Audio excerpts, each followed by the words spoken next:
Rangers have won the European Cup Winners' Cup. 2, Celtic 1. It's incredible. It's unbelievable.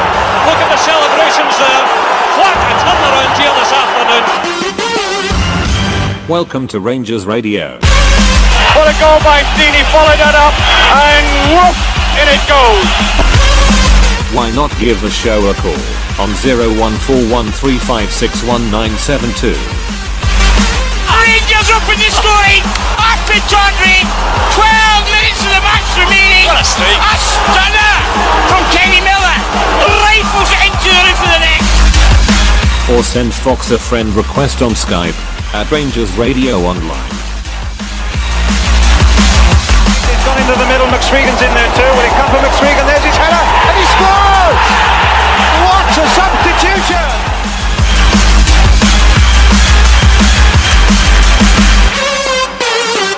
Running inside, is he got it? Left, flies in! He scores! Good ball! Scores for Rangers! Nacho Lobo with one kick of the ball to take Rangers to Manchester. Rangers are coming! The Scots are heading for Manchester, and you know what? Manchester may not be big enough. Remember, it's all about the Rangers. Well, good evening and welcome to Rangers Radio. Joining myself, Fox, here on the panel this evening is Bridgeman and the one and only Ibrox Loyal. Evening, gentlemen. Evening, lads. Can I say a big good evening to the guys in the panel and a big good evening to the guys in the lobby and to all the Rangers fans all over the big wide world. Good evening and welcome to Rangers Radio.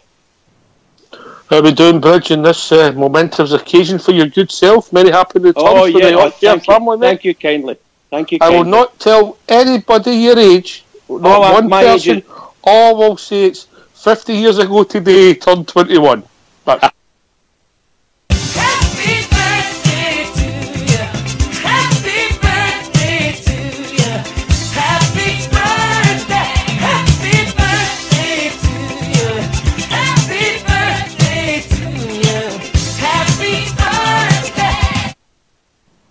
well done. Thank you very much, guys. That's very kind of you. And thanks for the cake, Bridge. Where did she get that made? That cake, that chocolate fudge is superb, mate. That was the last order in the old city bakeries in when it used to be down in Metland Street. Do you remember the one in the corner? I do. Very well, Bridge. Very well. Absolutely. And they used to have a little cafe up the stair. Many of my time I had my fingers in a sticky bun in there, mate. Shocker. I'd just like to say to everybody in the lobby that's wishing me happy birthday, thank you guys. Thank you very much. Much appreciated. Aye. You're a star, Bridge. He's a star, isn't he, Ibrox? He definitely is. Very happy returns, mate. Hope it's been a good day for you. It's been brilliant. Have you got the Madeira or the chocolate cake, Ibrox? No, I went for a bit of chocolate today, mate. It's nice, isn't it? I don't know where Mrs. Bridge got that. Lovely, Bridge. Lovely. Thanks very much. She goes to some nice shops, you know. Listen to me, what I like. A donkey. Is that a new shirt you got for your birthday, Bridge? This is a new one I got today. I got it today. Yes. Suits you, mate. Please try that on. So I tried it on. It fitted me fine, and it looked good. So I just cut the label off and said, "That's it. I'll keep myself." Large medium, is it? Large medium? No, slightly larger than medium. Slightly larger to cater for my rotund figure at the moment. That shirt matches your eyes, mate. Love it, pal. So, Ibrox, you're looking forward to the game tonight? I'm on, mate. Going to be brilliant. It just seems that we've no seen the Rangers playing in quite a long time. I know it's not been that long. It just feels that way. Looking forward to hopefully seeing quite a lot of Jamie Murphy, Sean Goss as well, and a few of the young players as well. Unfortunately, I'm not going to get to see the likes of Ryan Jack or young McCrory again, but fingers crossed they get better very, very quickly. What can I say? It's a good point, mate. I mean, if I'm being really honest with you, and I'm sure we'll talk about it later on, but I'm not the greatest fan of the they want a break for A, the supporters, and B, in Scotland, mate. They might come back in 2 weeks' time and the weather could be terrible then, Bridge. You know, but I think what they're doing for the players, yeah, it's a nice place to go to, but it's a real professional setup, and there's I think there's a reason for what they're doing. You know, it's not just a jolly, yeah. Yeah. You know? There's purpose behind it all, by the sound of it. No, there's no knee-jerk reactions. I don't think so anyway. I haven't noticed, but very happy with this. And if it all comes to fruition for him and it goes nice and smooth, then it gives us basically it's just small steps, isn't it? Next steps, you know. Yeah, and who have we got injured? Ibrox, who are you saying? How many players do you think will get injured? Well, I would say at least half a dozen, mate, because you're talking about Ryan Jack, McCrory. We obviously know Wallace and Dorrans never travelled. Rossiter. Well, Rossiter's back fit apparently. Right, okay. Well, the best thing. Younger Jonas is it? So. No, the best thing we could do, Bridge. Let's hear from Mr. Murray and see what he's got to say on the injury. Oh, yes. And can I just ask how your squad's looking in terms of injuries? Have any boys picked up? Ryan's had not a recurrence, but he's not progressed as far along with his knee injury from the Motherwell game as we'd hoped. And Ross has had a recurrence of his foot injury that he sustained when he clattered into the advertising boards. And those are two that are historical ones that have had not relapses, but we're taking our time with, because we want to make sure that we don't push them too hard and give them longer term problems. And we had a couple. Jamie Barjonas had a sore shin from a harder ground and things like that. But other than that, squad are looking quite good, and we've obviously got the guys back at the training centre working hard to try and get themselves back as fit as they can. Lee and Kenny and Graham Dorrans obviously making sure that they progress on their personal rehab to get themselves back in the squad. So if we do that, then our squad's looking strong and it's looking ready to go for the second half. And of course we're sitting here in the January transfer window. I see you on your phone a lot at this present moment in time, but can you give us any updates with regards to ins and outs? Ins and outs are being discussed all the time. I had a conversation with Mark Allen this morning about certain things that we've looked at. It's about enhancing what we're doing. It's about strengthening and making sure that we move forward. There's no point bringing people in that can't actually enhance what I want to do and make us stronger in the areas that I think we need strengthening. But until the end of January, there's going to be loads of speculation. I've had 4 agents call me this morning about such and such a player. You need to phone me about this, you need to phone me. Actually, do you know what? We're on top of stuff. Just because you don't see anything happening just yet, don't ever think that we're not ready to go. But we're just making sure that we do things properly, we're respectful to individuals and clubs, and making sure that we go about our business in a correct manner, because I think that's correct. Mark thinks that's right, but discussions are happening at all levels all the time. There we go. The McCrory one with the advertising board, I'm trying to remember when that happened. Can you think, Ibrox? I don't. The way he was talking, that one was a long time ago, because it certainly wasn't recent. But obviously, the reoccurrence is. So do you reckon he ran into a Woolworths board then? What? Nothing. Carry on, mate. No, that's just what I ever heard. But I take it he got a done, obviously there, which was obviously unfortunate, because it would have just came at the wrong time, because he'd been really, really performing well, and it was basically the first one of his teams on the team sheet in the last, I would say, half dozen games maybe, and hopefully he's back very, very soon, because he'll be missed, because as we say, he was the perfect foil for that position. So I'll go to Bridgeway. That's the boy McCrory. Might be actually damn good to have the break, yeah? Well, we can say these things, but the truth of the matter is, you're the last person you want to, i.e., give a break to, is young McCrory. Okay, you can give him a half, take him off for a half, or start him in the second half, but because of his injury, I think the term giving him a break, I don't know what training, what he's got to do to get over this injury. It may be more exhausting than having and actually playing. you know yourself when you play and you can relax and just link into the game and things like that. Sometimes you don't expend as much energy as you do when you're training when you're injured, you know. Trying to watch, don't overdo the training, you know, that kind of thing. I mean, when you're injured, mate, that things don't come naturally if you're trying to protect your injury. Yeah, absolutely. At any level of football. Absolutely, it's you see it with guys like if you take the sort of West of Scotland amateur league. There's tough games in there when you were playing 11-a-side football. It was tough games, and when some of the guys were carrying that wee injury, you could see it. Gets to half an hour after the game started, and you can see they're starting to carry because they're doing it deliberately. They're sort of slowing down with the one foot because the other foot's sore, that kind of thing, you know. So they sort of shield the injury so they can get them through the game, and then maybe after 3 games they're okay, you know. And I think that's possibly what we need to do with someone like McCrory, or going by what you're saying, is just actually give him a complete break, which, from a fan's perspective, you don't want that to happen because he's one of your top players. No, I want him in form and the way he's been playing. You want him on the pitch when we're playing Aberdeen, but let's be really honest with you. When we're playing Fraserburgh in the Cup, anybody that's at our club this now should be on the park and we should win. Yeah, so I was just going to agree with you there and say that our very, very recent experiences we've had, we can't take anything for granted. Fair comment, mate. We really do. We need our players to be able to understand themselves and be confident in their own game of football and their colleagues and get on with the game.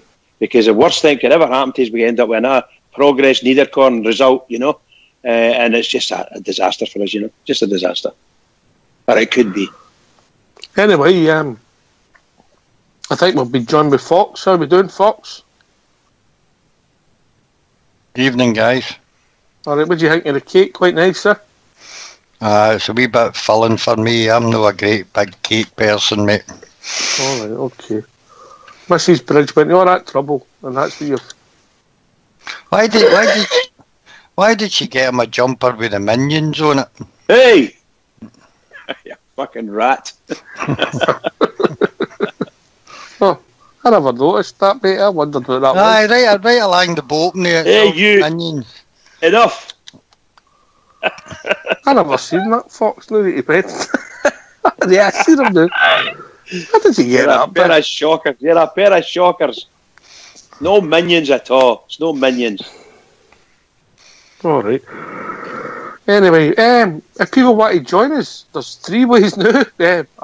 How can they join us? Ibrox? They can join us on the phone on 0141 356 1972. Where else can they join us, Bridgeman? Well, they can join us on Skype at rangersradio.online.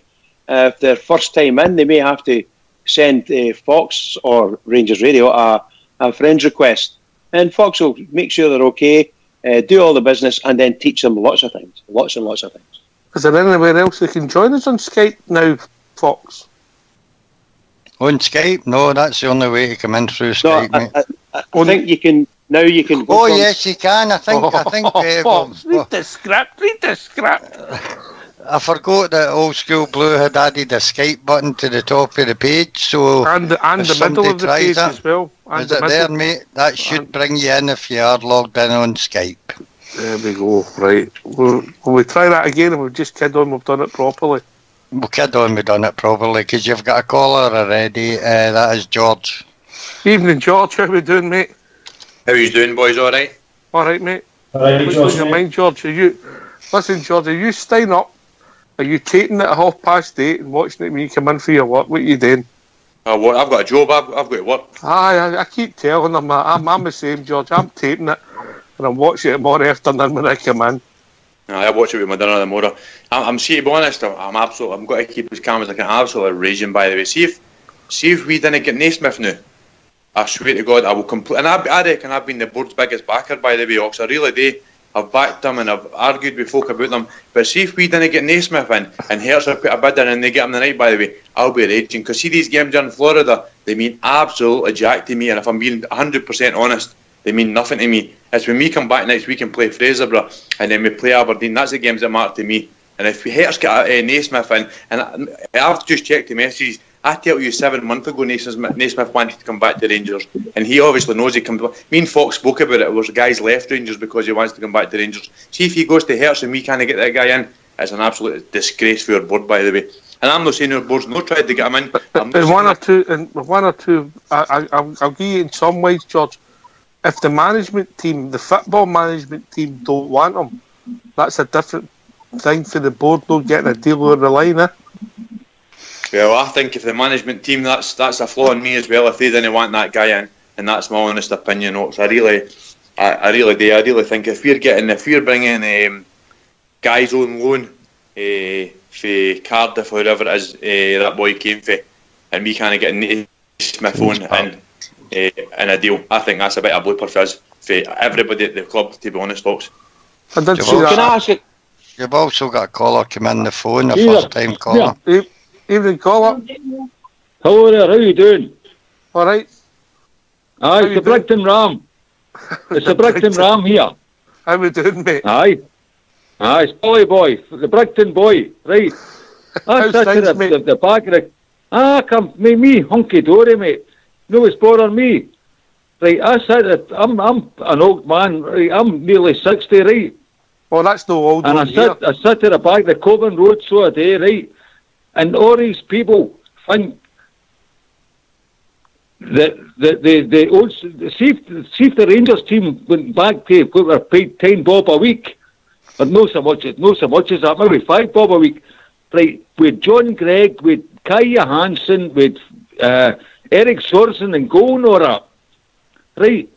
So listen, we're maybe been, and I sat at the Coven Road with my pal, the Maryhill Balm show we did, and we just sat and we listened to all the negative vibes. So come on, boys, let's get fucking on with it, because we are the people at the end of the day, aren't we? You know what I'm saying? Mate, what you're saying is get behind the team. Of course that's, because I'm 60-year-old. Me, I'm the Brigton Ram, and my pal's at Maryhill Balm, and we're too old, but we are the people at the end of the day. Well, we've got Maryhill Balm in here. Aye. What's his name? Charlie. He was a bomb. The bridge man. Aye. Well, my pal for the Maryhill's called Carly. I'm not giving you a second name. He's a nutcase, right?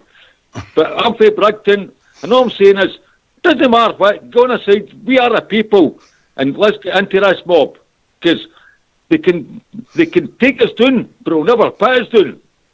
We know that, mate. How's that sound, boys? Aye, brilliant, mate. That's the first time you've called us. First time. It's possibly not be the last, right? So you might get another phone call for the Brigton Balm, right?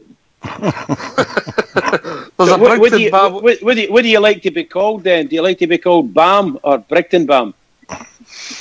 No, well, see, when I was younger, they used to call me the Brigton Ram, because I used to walk down the Manor Road, and all the women used to say, look your doors up, here's the Ram, so they called me the Balm after that, right? So the Brigton Balm, my pal's the Maryhill Balm, his name's Scammy, right? Okay, so we are the people can I just say, right? Brigton Balm, can I just say, welcome to the show. Welcome Thank you. The show. And don't be a stranger, as Oxchair will tell you now. There's lots of people on here of a similar age to yourself, and so we all quite enjoy it. So it's a tidy wee place. Have you been listening into it? No, I'll tell you one thing I knew. It was my pal that just put on to the night, and see, I've got a tablet. I can't work computers and all that. Right, they slowed me out to work it. Right, so I might be a Balm, but I'm not daft. No. Right, but see, when you're on the site, Balm, sometimes people want to call you a shorter name. So would you prefer to be called Balm, Ram, or Brigton? Do you follow what I mean? So if I'm speaking to you now, would you want me to say to you, Brigton Balm, are you happy with such and such, and what do you think of our manager, or worse to that effect? Or would you rather say, hey Balm, how are you doing? Brigton Ram, okay, that's fine. Brigton Ram, right. And I'll tell you one thing, no, I did, see me that I know. I got back to the day to Jock Wallace, and I'll take him up to Gullen, and I'd run him ragged so I would. And see me Doddy. Wee Doddie's a personal friend of mine. I'm not a pal of his, he's a pal of mine. We drink the Rangers clubs now and again, right?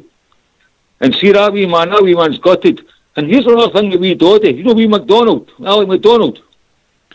See when he was at Hearts, and him and Sandy Jardine, they done a great job.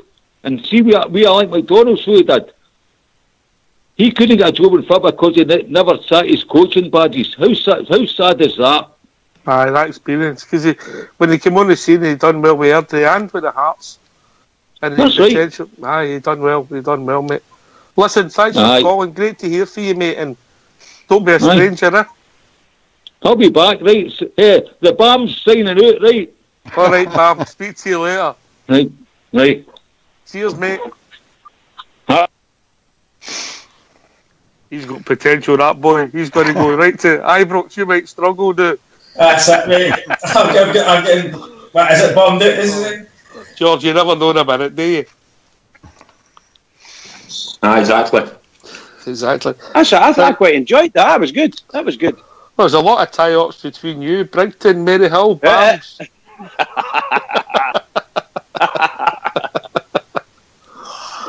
I hope the guy phones back, and then eventually, once he gets used to his system, get him onto the lobby and he can talk to the guys in the lobby. It's good for him.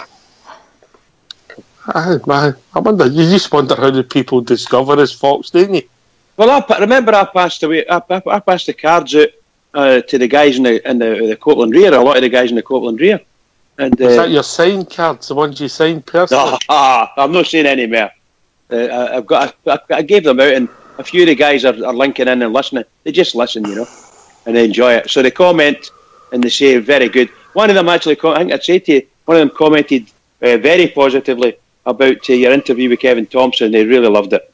Thought it was great, Well, it was Kevin Thompson. He's a star club mate, and obviously I was talking about everything, but you were complimented in the way you did the interview, and everybody enjoyed it. So, it was a pleasure, mate. He was an absolute gentleman, Kevin Thompson. To be honest with you, George. Right, we'll take George's point. We'll go in the panel. See what he thinks. Obviously, you're talking about the breaking news today that Hearts have made an offer for Naismith. That what you're saying, George, isn't it? Aye. All right. Fox, any thoughts? Well, as George says, me and him had a long conversation about Naismith coming back a while back, mate.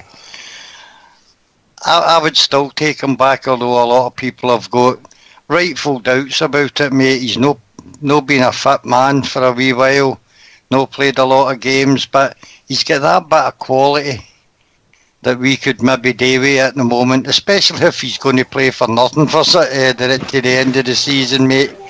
A lot of people still going about what was said, and I don't blame quite a lot of people for thinking like that. But that's the way it is. I don't think we can knock back any quality at all, mate. All right, okay. So that's we should go and get him for the Fox. We've also been joined by my big friend Ulster, Evening Ulster, and we've also been joined with my close personal friend Travel Rug. How we doing, Travel? We'll go to Big Ulster first. All right, big man. Hello, how are you? All right, mate. How are you, mate? Hi, Ulster. Hey, doing well, thanks. Did you get any cake sent through to you, mate? Absolutely nothing.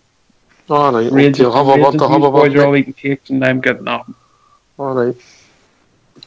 Travel Rug's not allowed any cakes because that's a sin when you're on the slimming world. How we doing, Travel Rug? I'm fine. Yourself? I'm all right, mate. I'm all right. What's on your mind, brah? No. I just managed to catch a wee bit of you name dropping there with Kevin Thompson. How you keep describing him as your he's a friend of yours. I just a wee point of order. That was you. No. But you were talking about Kevin Thompson. You do often refer to him as a friend. So what I wanted to highlight was that there's somebody on the panel tonight that Kevin Thompson asked to get his photo taken with him. Now you've known that pleasure, have you? You don't know that. Come on, I've seen that. It's all over Twitterati again. I don't know Mr. that you would know that. No, I don't do. Do Twitter. That's only for the young team, is it, George? That's for the guys that's trying to get on their young. George, have you been on that Twitter again? Travel, to be fair, Travel, I was walking down the stair at Ibrox and they said to me, Are you Ox's mate? I said, He said, any chance of being pictured with you? I was like, whoa. And he never even got him off. He called him his real name. I was like, I didn't get who that is.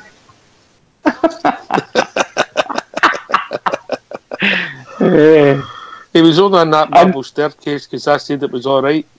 Oh, did you get that? It was a green light, was it? I'm just there's only one bam put on here anyway, yeah? Is that George? I missed that, George. Can I just only one bam on here anyway? Good travel, carry on. I just want to wish my good pal Bridgeman there many happy returns. It's his 50th, 21st. I tell you, I was, see, when I heard you saying that at the start of the show, I couldn't believe it. I never would have taken him for that age. You had him doing his older, did you?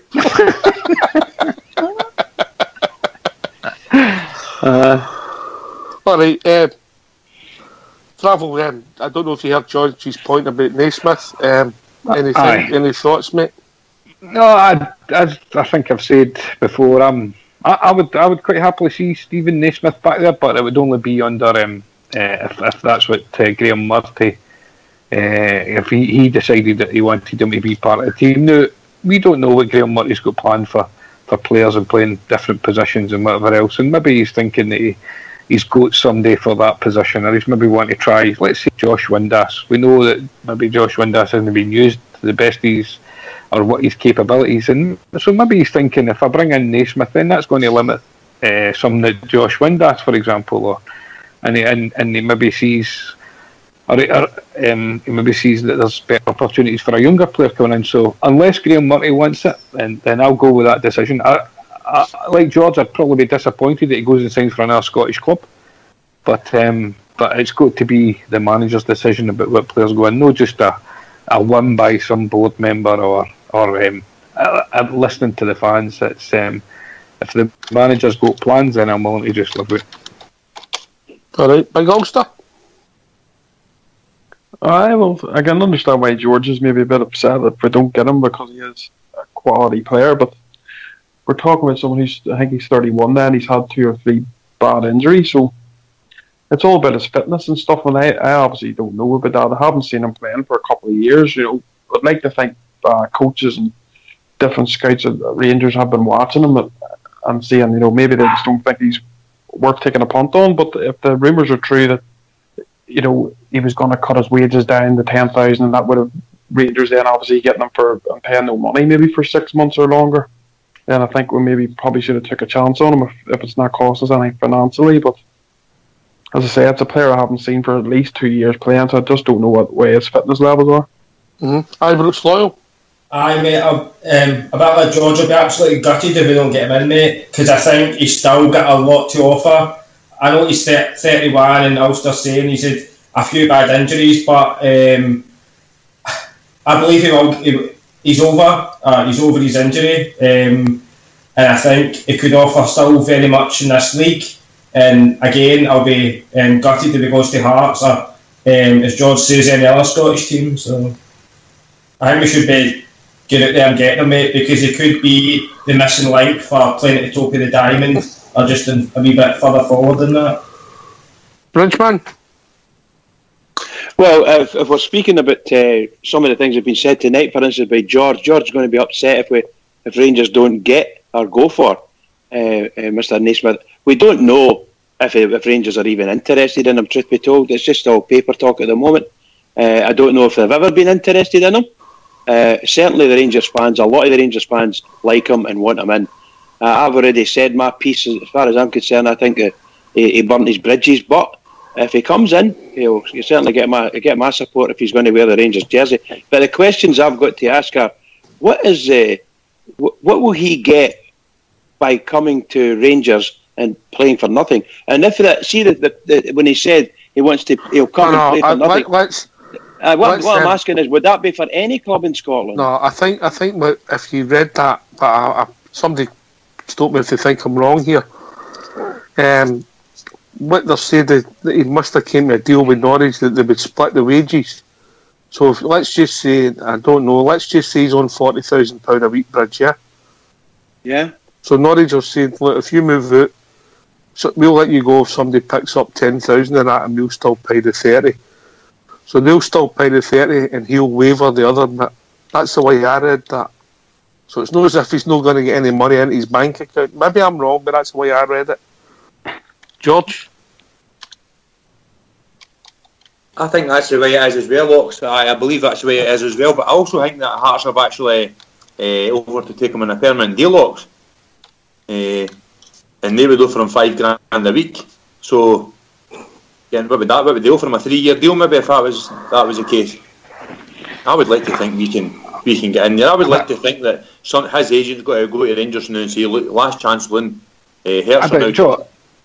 George, if he's on, let's say he's on $40,000 a week at Norwich, surely he's not going to knock that back to take a $5,000 a week deal at Hearts. No, I think his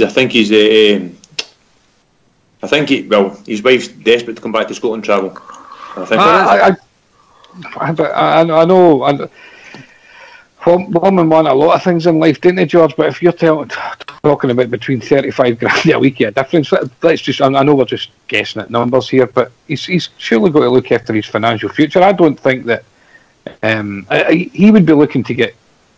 He's not going to just rip up his contract with Norwich. No way he's going to do that. And it's a big punt for us to take. I think. I know he's talk about him coming for nothing and all that, but the manager's got to make a decision here. He knows that he's probably going to. He could upset other players in the team. He could upset some of the supporters. He could take the punt on Stephen Naismith, and Stephen Naismith, who we don't know what his condition is physically, and we also know that he had some bad injuries when he played with us. So he comes and he breaks down with an injury 2-3 games into his Rangers career, and the manager's taking a punt on something like that. You know, I don't know. It's a difficult decision. I remember the Stephen Naismith that left us. If you told me we were getting that player back, then fine, but are we going to get that back? There's a lot of decisions that's got to be made, and I'm not so sure that the karma of the dressing room should be upset. Can I ask? Wait a minute, I'm going to go to Alan 63 next, but I just want to put this point.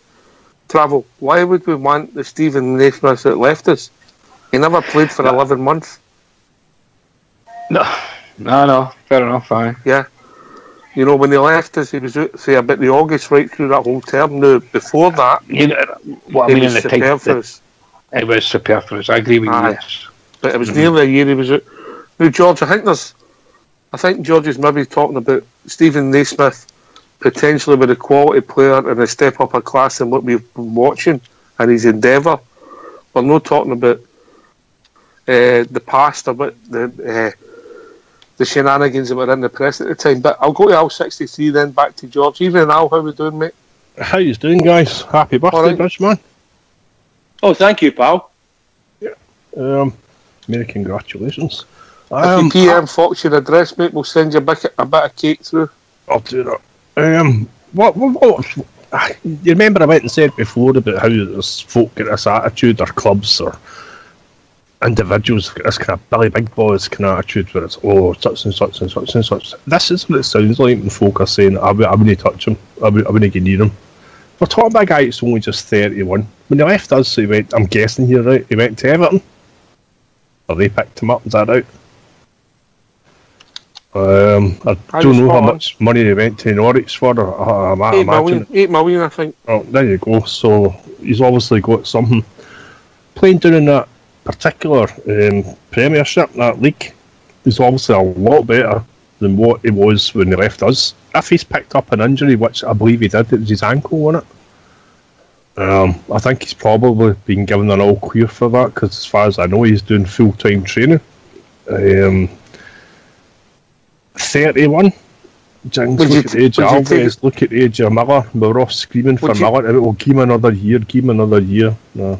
Would you sign him, Al? Yes or no? Oh, 100%. Have you got him in your team in Football Manager? No, not yet. Right, so why have you not signed him in Football Manager? Can't afford them. It's too dear. Alright, so you take him 100%.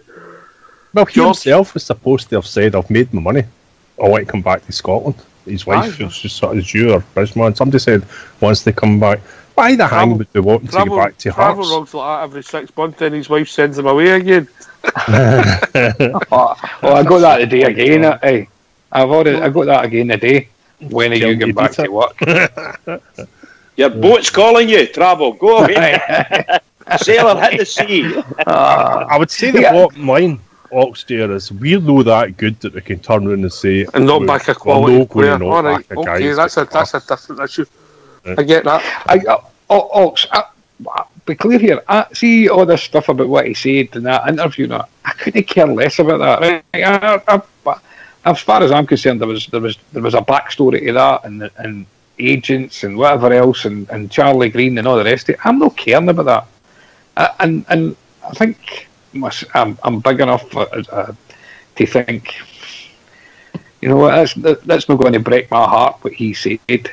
So it's purely a football decision and a team decision.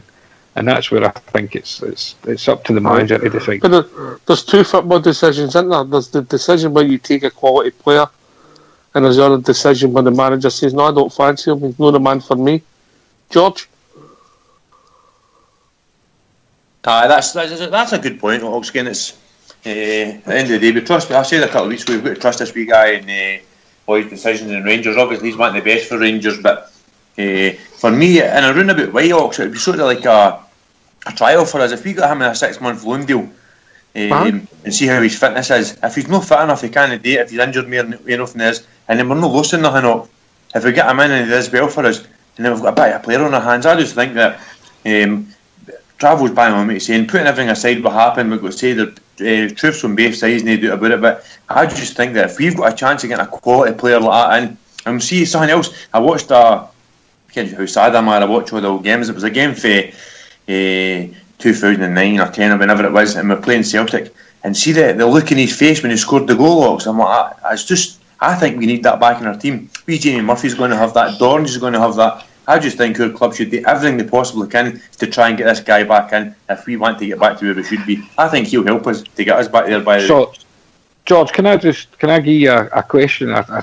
It's totally hypothetical, but there's two players available here at the moment, and there's a chance that Hearts could go and sign either of them, right? Would you rather that we had Stephen Naismith or Jason Cummins coming into that team? Because I think the boy Cummins has also been linked with Hearts, Hibs, Arcell, and somebody else.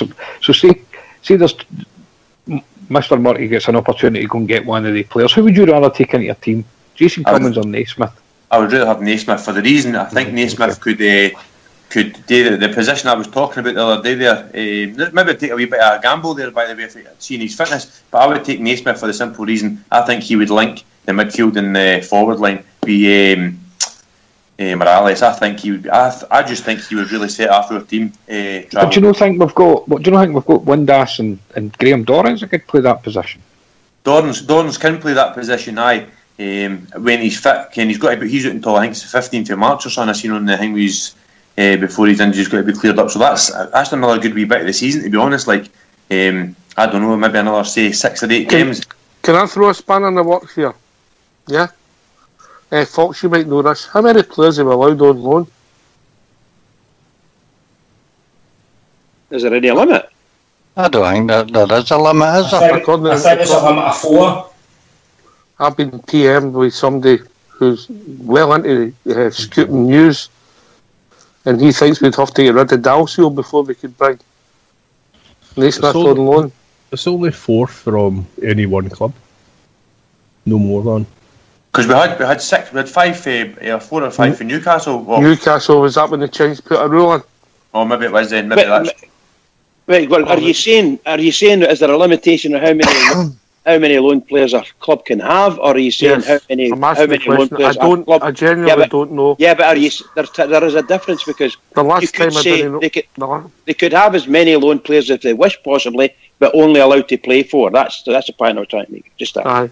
I genuinely don't know the answer, and that's not happened since 1987. Travel Rug. Astro's saying 5. Astro RFC's saying 5. So. All right. It could be that. Can I just got one question to all the guys? And I know that I mentioned the fact that allegedly, the story I picked up on the follow was guys being positive that if Naismith's coming up and he's going to play, what I heard was he's somehow or other that they've translated it to say that he's going to be playing for nothing, or he wants to come and play for us. I'm not dead sure where they get that from, and I was going to ask somebody if they could just explain where this translation has come out. What's made people say he's going to play for nothing? Did I explained that, didn't I? You don't listen to me, do you? I know you're getting on a bit. No, I really didn't pick it up. I'm not being funny. The team, whatever team it is going to be, and at the time it looked as if it was going to be us. He's came to a deal, obviously, with Norwich, where somebody will pick up a percentage of his wages. He's willing to give up that percentage to get the move, and he will still get his 70% of his wages for Norwich, yeah? Right, so he's still going to get paid then, that's what you're saying. He's going to get a certain percentage of his wages, right? Okay. That's the way I read it. Maybe it's worked in me as well. There's big doubts on his fitness, mate. And it could be a case that somewhere along the line that he stated that he'll prove himself for the 6th to the end of the season, that he's fit. Mm-hmm. And maybe that where it might have came for, you know. The reason I'm asking, guys, because based on what he's saying on here, from the guys that are phoning in anyway, they're all quite positive, and it sounds as if most of you would like him to come in and do a turn for us, and he's been a really good player. I absolutely loved him when he played for us. Absolutely loved him, you know. Good point, Bridge, and I think we've had a few guys join the squad, and I think if you don't mind going on mute, we'll maybe hear from Graham Murray and see what he's got to say on the new guys. Lads, if you don't mind going on mute. There's some new faces on the training ground at the moment. Obviously, Jimmy Nichols coming and joined you as your assistant manager, and we've also had Sean Goss and Jamie Murphy as well. How have they settled into life at Rangers so far? It's been good. Jamie Murphy's had the usual stick. As soon as you have a bad touch, the boys are out screaming at him, "How much? Are you sure it's a loan? You've got to try before you buy." All the classics. But they've gone about their business quietly. They've integrated really well, and Jimmy Nick's an absolute revelation. He spent 12 hours at a press conference yesterday. He wasn't very happy with me sending him to that, but he's been great in and around the place. He's already in the guy's psyche. He's already got them on board, hopefully. But he's been great just as a sounding board for me personally. He's not a naysayer. He's just got a real way about him of challenging your own thinking and making you look at things afresh, which is great, and that's the reason we brought him in. So people that we bring in have to add something.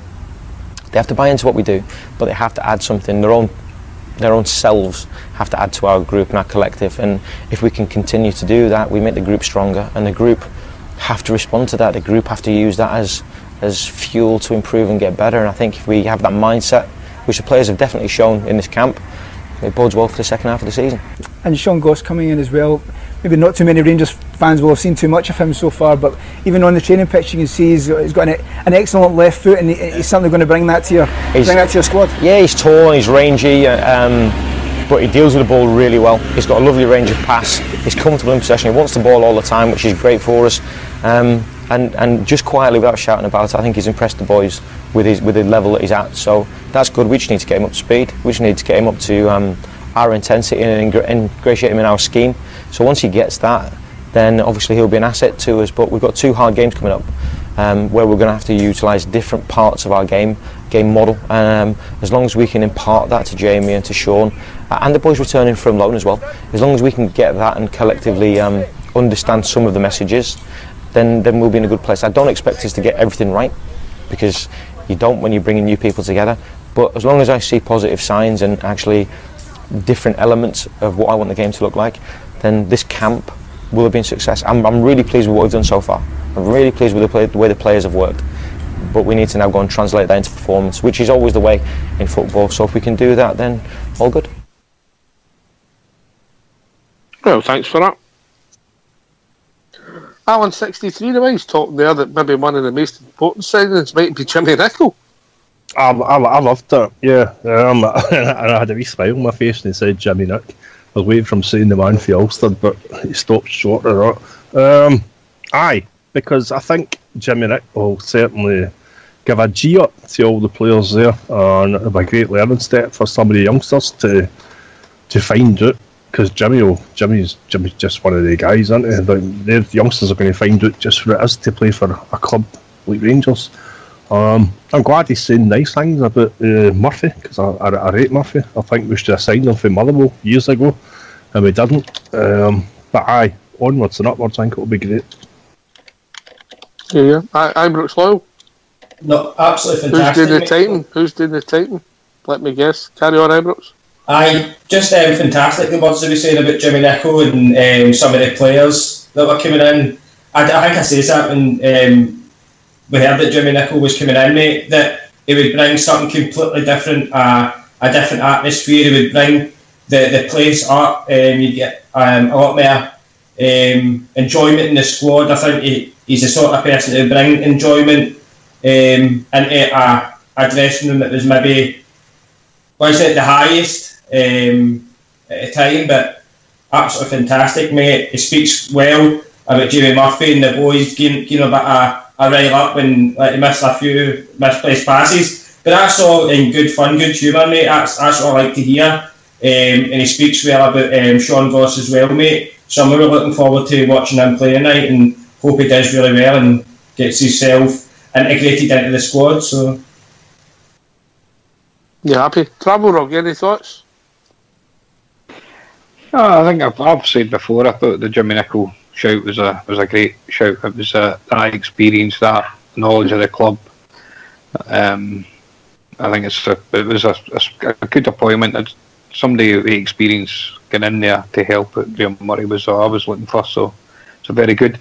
Continuing on for that, I know they'll mention about some of the stuff that they're doing in the background with the youth setup. Fantastic, and there seems to be a decent community or a decent atmosphere back at our club just now, and long may that continue. And in fact, Ghost get stronger and stronger. So there seems to be they all seem to be enjoying themselves out in Florida. I don't know. I think it was my missus had seen it on Facebook or something, but they're having a meet and greet for the supporters tomorrow as well, and in one of the hotels. So even that's a great. Just might even only be for an hour or a couple of hours, but it's fantastic that the guys that are travelling out there are going to get an opportunity to go and meet the players and the staff of the clubs. So all these things add to it. So always good to have meets and greet with the support's important. Can I just give a shout out for Gordy and his wife Sandra? They're listening on Facebook, the new Facebook that Old School Blues set up. Welcome to the show, Gordy and Sandra. I hope you enjoy Rangers Radio. Bridgeman, any thoughts on what Mr. Murray said? I enjoyed listening to him, and I don't want to make too many comments at the moment. I think, obviously, we were talking about before about Jimmy Nicholl. He's, to me, one of the better players that we've ever had at Rangers, and a very popular person. And I really do hope he comes in and cements his place. And no more than we deserve. Let's go for Jimmy. I'm quite happy with that. It's funny, I looked at Jimmy's stats, we would remember him as a sort of attacking fullback. I think he scored 3 goals. yeah. I remember in those days the fullbacks didn't actually score that many goals. I would imagine the further back we go, the less goals they scored, other than the fact that they might have taken penalties, or had great shots, Kai Johansson stuff, running on and just smashing the ball. 45 yards. Absolutely. I know what he was saying there about how Jimmy was a great sounding board for him and all that, and it's been good fun and all the rest of it. But I can see Jimmy Nicholl being, in the dressing room. Could you imagine that say half time at that game, the game against the Rotters and tail end of last year there? You imagine Jimmy Nicholl in there at half time? He'd have been going half, he's not. And I think that's something that is different, and is something that probably isn't there with Graham Murphy or Jonathan Johansson. But I think Jimmy Nicholl will be a different kind of character for them. Fair comment, mate. You can't be good cop all the time. You need the bad cop bit as well at certain times. Alan? Well, I'd just like to say I agree full-heartedly with what Travel Rock said, because when you look at the kind of nature, the demeanour, the likes of Murray, which we know more than the big guy JJ, but thinking of JJ the player, you think, I don't see him going in and tearing strips off MD Jimmy Nicholl. So yeah, I think Jimmy Nicholl will be great for us. Fox? He's a good addition to the squad, Jimmy Nicholl, mate. Zati, I don't think he's there for the brilliant routines or anything like that in training. I think he's there for the mental side of the game, and I think the players will totally enjoy Jimmy Nicholl. Do you think somebody's have forgot about this boy Goss to see if we've got anything here, Fox? I'm not going to make a comment on any of the new signings till I see him play, mate. That's the most important thing. See how he plays and fits into the side. We need to remember he's only on loan. I don't know if we've got anything in the pipeline we can sign him if he is good. But if he's no, I'd rather see us playing with the people that are attached to Rangers. Alright. George? See on the Jimmy Nicholl thing, I didn't actually realise, we were speaking about it the other night there, I didn't really know much about Jimmy Nicholl, but I've actually spoke to somebody quite close, been in the Rangers dressing room a few times, and he's saying that a guy like Jimmy Nicholl, he said if there's any quiet guys in the dressing room, he's the kind of guy that will bring them out. He said if there's 100 folk in a room, he said Jimmy Nicholl, 55 of them running about him, telling jokes and stories and things like that. He said he's just a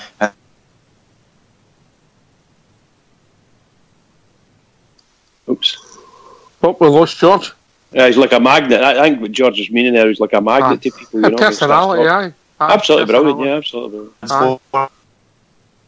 Have we lost George, Fox? The way that... Oh, George, you're breaking up, mate, if you don't mind calling us back, mate. Can I just agree with what George was saying? Folk.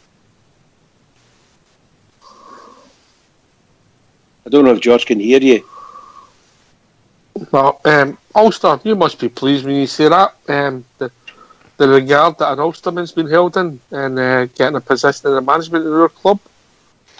Bit of pride there, Brad. Big pride to have him involved.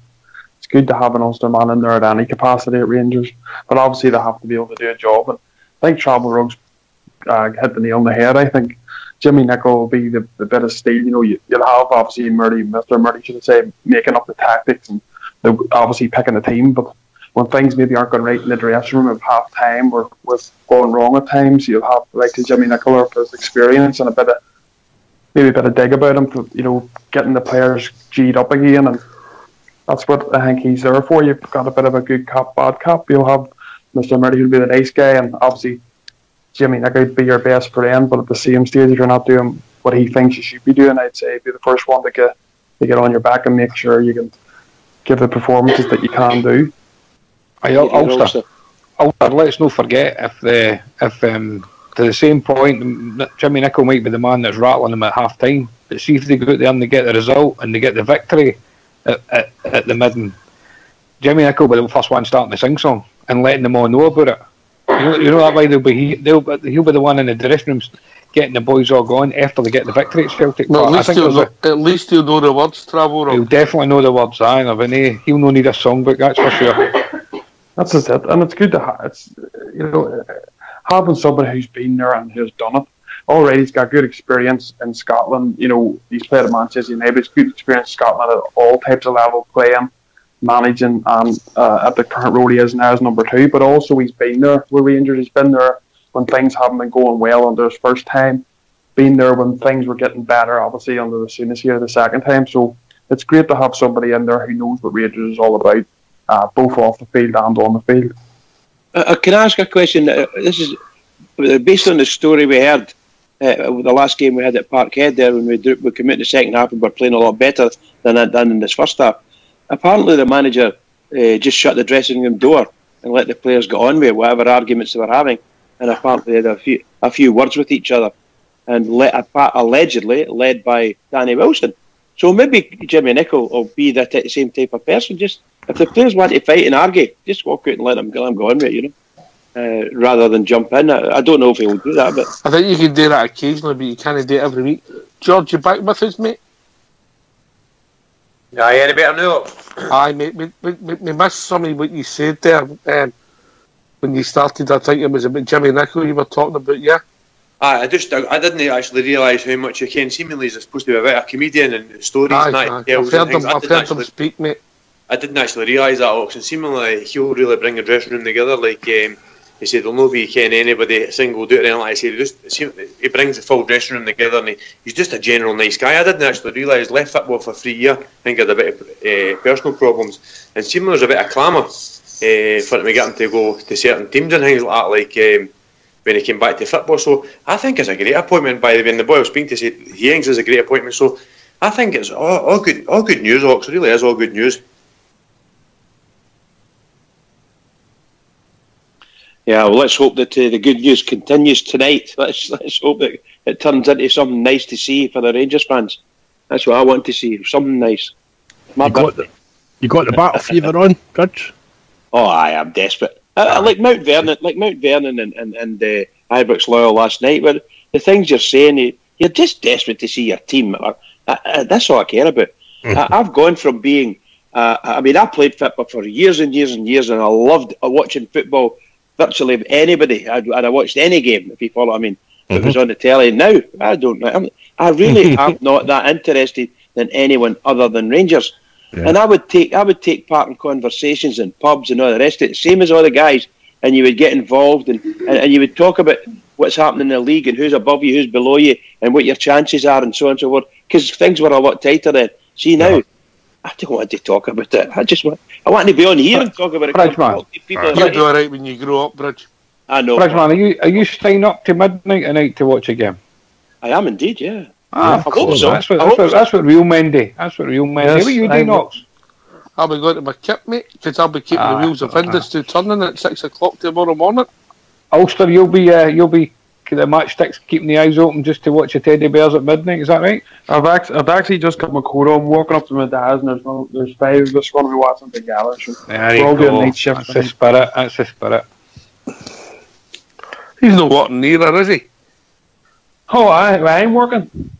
I'll probably regret it in the morning, but sure, that's the way it goes. You'll get in the van. I'm that bad. I was up checking the opposition for Saturday's game, mate, last night. He's just sad. Ah dear. Alright, Travel, I'll stay up with you and watch you again if that makes you happy. And a post-match show. Mind, we need the post-match show. Fox? He's just got taken a bit further, isn't he? Well, we can start the post-match show about 4:45 if you want, Fox. Thank you. Alright. Thanks very much, Travel. So, is there a pre-match show tonight? This is it, Bridge. We might get the team news just before we get to the tunes at the end. It's good. Surely we've got to continue it until the midnight hour. Bridge, it wouldn't be very nice if you get a sore pair of hee-haws on your birthday, would it? I love it. I love it. Anyway, if you don't go and mute, Travel, you're bad. Fox will use a tune.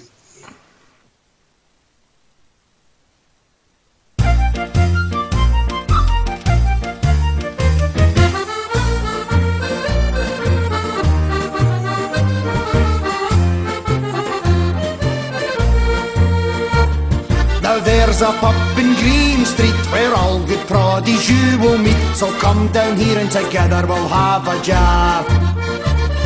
A welcome there you will receive, so good that you won't want to leave. A fine wee pub is Saltcoats Mermaid Bar.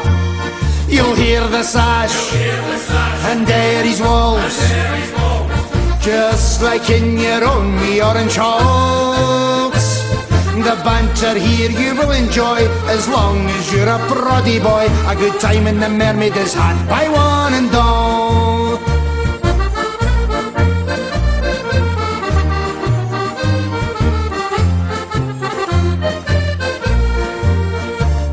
We all support the Queen and Crown. The prices here are the best in town. The bar staff, they are one terrific crew.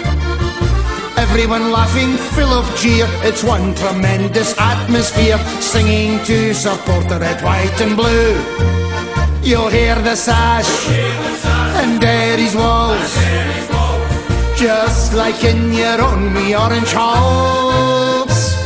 The banter here you will enjoy, as long as you're a proddy boy. A good time in the Mermaid is had by one and all.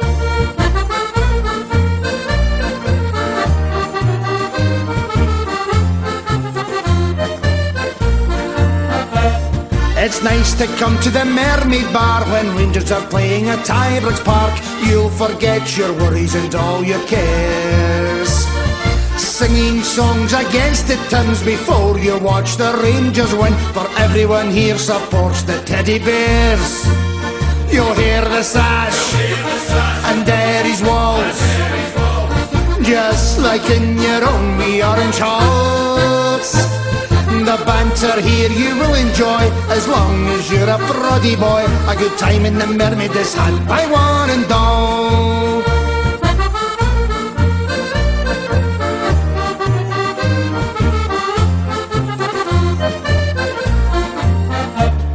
If you are up from Belfast town, Tyrone, Fermanagh or County Down, Armagh, Antrim or London Derry shores, the Mermaid is the place for you, so come and have a drink or two. Next time in Saltcoats you'll want to come back for more. You'll hear the sash and Derry's walls, just like in your own wee orange halls. The banter here you will enjoy, as long as you're a proddy boy. A good time in the Mermaid is had by one and all. You'll hear the sash and Derry's walls, just like in your own wee orange halls. The banter here you will enjoy, as long as you're a proddy boy. A good time in the Mermaid is had by one and all. A good time in the Mermaid is had by one and all. A good time in the Mermaid is had by one and all.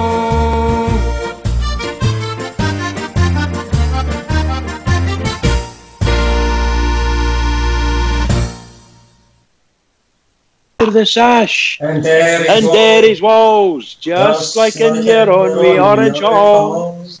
You like that one, Bridge, didn't you? Oh, love it, absolutely. Love that one. Foxy's got good taste at times, isn't he? Oh, he has. We seem to have lost travel, Rog. I don't know what's happened. I think it was bottom up to his dads, I think, and maybe that was Ulster. Oh, is that not Travel Rog's still here. So I seem to have lost travel, Rog. So I thought you said still here. Mate, sorry. Bridgeman. Yes, pal. I've got a wee bit of breaking news here. Oh no, don't say it. Go on then. Oh no, it's fine. The wife's just confirmed to me that she's booked her Easter holidays. We've I'm going to be hitching up the caravan, and guess where I'm heading to? Go on. Oxfordshire. Oxfordshire, you're joking. Yes, I'm going to be to visit her pal. I know one thing. Easter. I'm in Rome in Easter. You're in Rome. Oh, something else you want to tell us here? You'll be well invited. Remember to sort of just rough up on your polo. You need to learn how to look after the polo horses. You know. Yeah, I don't think the polo horses. Bridgeman, that's me just lost 50% of the value of my house. I'm just going to say that. I've told them not to bother booking a caravan site. We've got a drive we can park it in. As long as he's got a field for my two horses, that'll be all right. I love it, by the way. I love it. Can't wait. Oh no! Travel, Rugby, traveller. Travel the traveller. Oh, brilliant! I can't wait. Oh, it's a big county. Oxford away, Che. Oxford. Yeah, I'm working on tracking you down right now.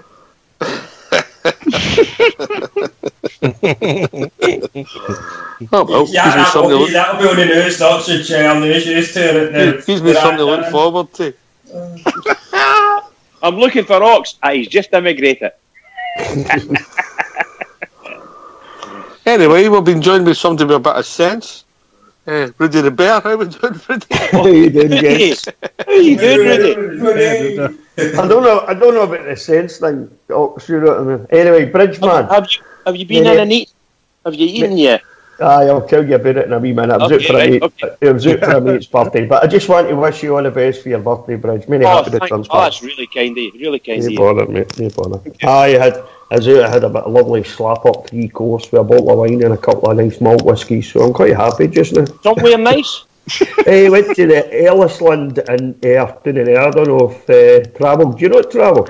I know it, aye. It's a nice place, like great food, really nice food, you know. So I had a bit of a feed in there the night, all paid for by the lovely Mrs. Rudy, thankfully, because it was quite pricey. So I was quite happy. You see, I don't know if you were listening last night, Rudy. No, it's Bridgeman's birthday, and everybody's on wishing him best wishes and happy returns and all the rest of it. Yeah. Poor Loyal's birthday yesterday, and the boy got absolutely tortured. What a difference! That's because he got engaged on his birthday. But come on, I think it was when you said we've got half an hour to go. Let's start talking about football. The boy's been getting it safe for an hour and a half.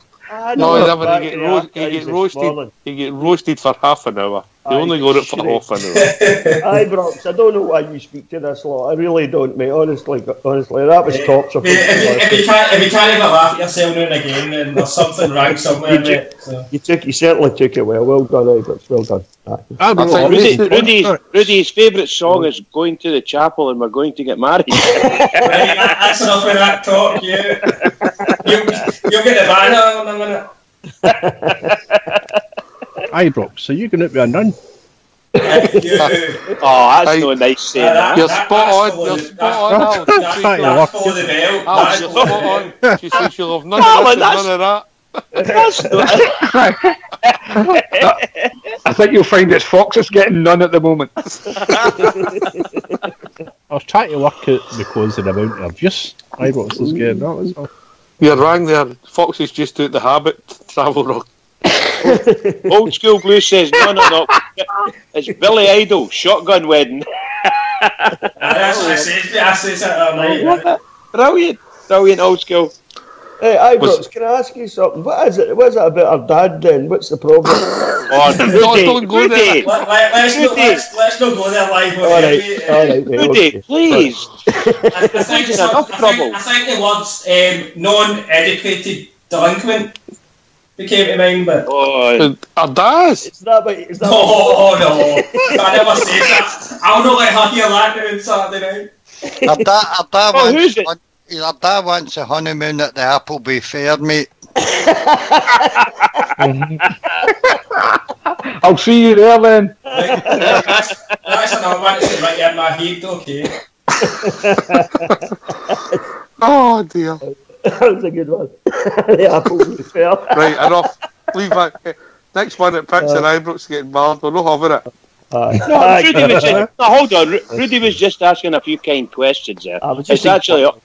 It's actually Ibrox that's getting a bit obstropulous when he's not telling the truth. He's not telling the truth. You know you're in charge of the menu for the do, Rudy, yeah? Oh, Rudy, yeah, that's fine. I'll have a wee think, see what I can come up with, guys. As long as it's steak pie. Steak pie. I'll tell you what, I had an Aberdeen Angus steak burger the night with all the trimmings, man. It was amazing. Even had proper real chips, you know, a lovely red onion relish and garlic mayonnaise with it, and a nice wee bit of salad. Were they thrice cooked chips? What's that? Was that thrice cooked chips? Oh, I don't know how they done them, but they were magic. No, you'd need to ask Mrs. Rudy. I'm sure she'd be all over that. Aye, I need to get the recipe and hand it to her. You know? You're very thoughtful, Rudy. Well, I think so. You know, just dip them twice or thrice. They cook them 2 or 3 times apparently. You know, but they were amazing, absolutely amazing. You know, my mate was looking at them. He had he had some liver and onions thing, or whatever it was, and it came out in a wee bed of mash. And then the lassie brought mine out, man. It was like a feast for 2 people. There's nothing worse looking across the table thinking, I wish I'd ordered that. He said that to me. You're definitely beating me in the size stakes tonight, mate. You must be used to that, Travel Rock. Oh, I all the time, man.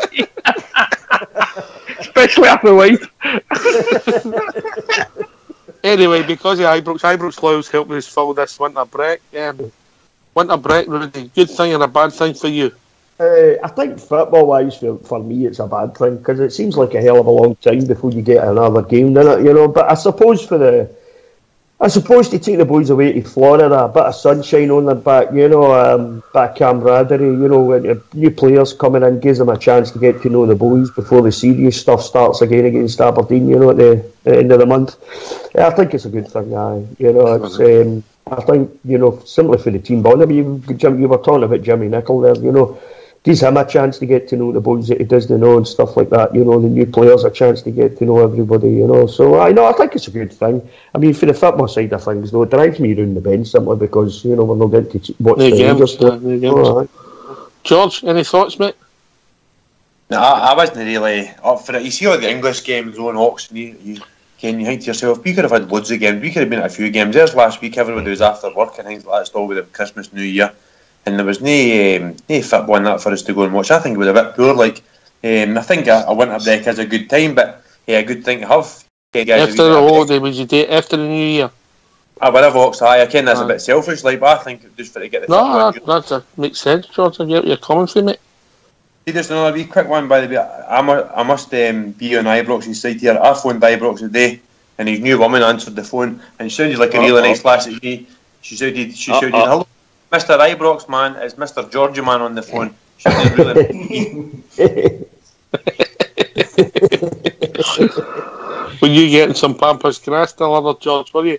Well, that's just one to come through and see my Pampas grass. Anyway, Fox, are you a fan of the winter break, mate? Nah, not really. I'm a bit like George. I'd like to have the football all the time, mate. That's a fair comment, mate. Have you worn your new Peaky Blinders hat to the match yet?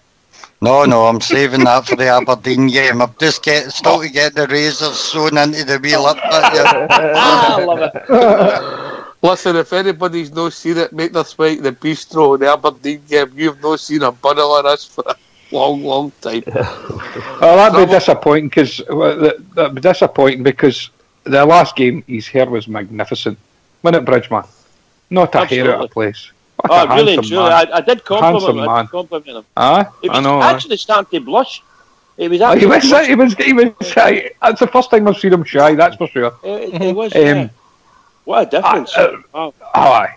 Well, regarding the shutdown, I very much like what George was saying. Give me some games over the New Year time, and then stop, and maybe have the rest of January off. I always used to love playing them on the 1st or 2nd of January. I don't like this pre-New Year game, playing it in Hogmanay or the 30th or that. I always preferred it when it was on the holiday, the 1st or the 2nd. I think that's when we should be playing the Traditionalist, yeah. Aye, and then, so if that's the last game after the shutdown, then fair enough.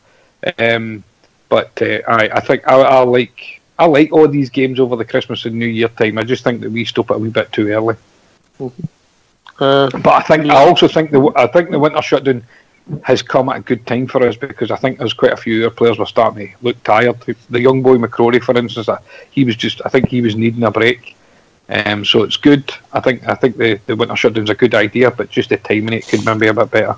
All right, Rich, what's your thoughts? I have to agree with travel to a certain extent. The winter break is a total screw up for me because my nerves. I can't wait this 10 days and 3 weeks for a game of football type thing. I have to agree with travel, but at the same time, the other side of it, or the positive side of it, is travel's right. You're getting this wee bit extra time. Some of your players carrying injuries, then they've got a chance to recover from them a wee bit longer to recover. But I don't think it does Rangers really any favours at the end up. I just don't think so. But we have to work through it. I like the way the English do it. The English go all the way through it, and they use these weeks for midweek games and things like that. I mean, it's like heaven for football fans, isn't it? Down there, they've got games on every night. It's just amazing, It's brilliant. I prefer that. Peaky Blinder, Burnett Loyal. I think it's good. I would like to say that it's a joke. Yep.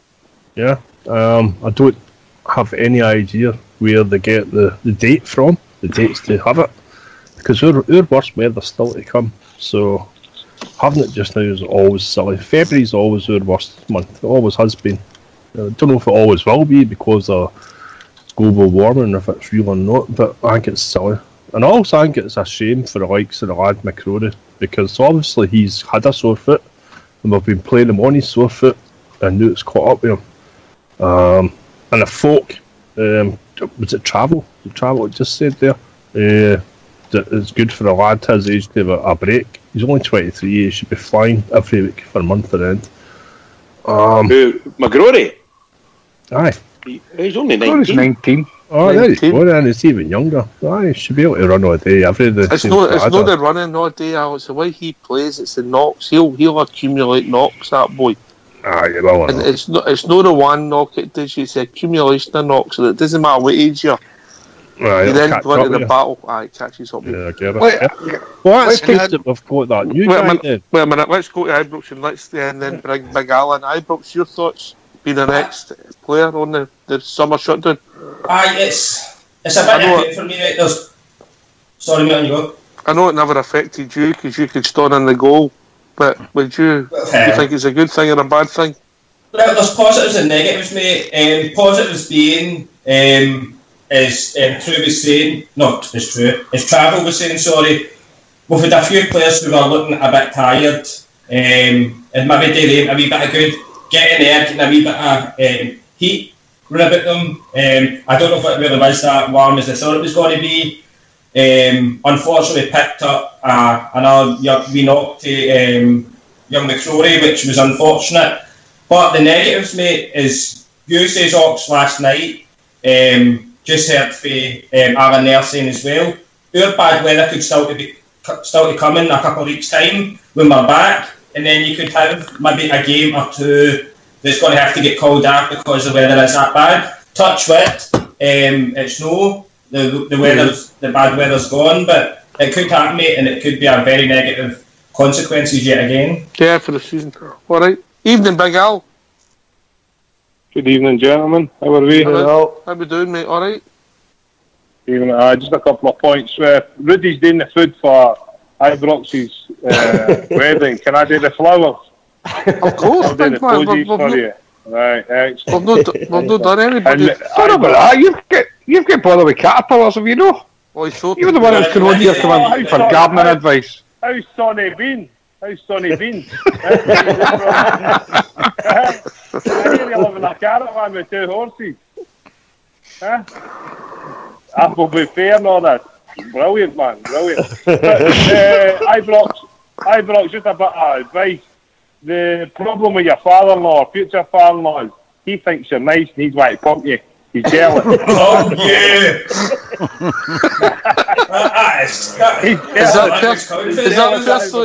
Is that personal experience coming out there, Big Al? Aye. Oh, well, fair enough. I'm attracted to men and women. That doesn't bother me. But I only go one way. You were talking earlier, with the interview with Graham Murray. What do we call the guy? Because here on here it's Mr. Murray, Graham Murray. What is his official title? Just for us, it's Mr. Murray. Right, okay. Right, so Graham Murray, Mr. Murray, he comes across as quite affable when he's talking, and I just hope he's a wee bit harder and sicker with the players. I'm just looking at a few of the things. It looks like a bit of holiday for the guys.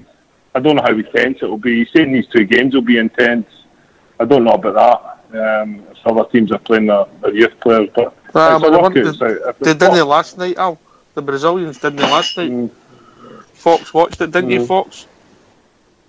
The game's about to start, isn't it? A couple of hours. An hour and a half, mate. An hour and a half. So hopefully, and if Jimmy Nicholl comes in and he's got that oomph about him in the dressing room, hopefully that he can instill a wee bit more into the players. I just like them to work with the players and make the players better. And the winter break, in regards to the winter break, I don't think he should have it. I don't know if they can flip the league so we can play in better weather. But really, the league should take pitches that can be playable in all weathers.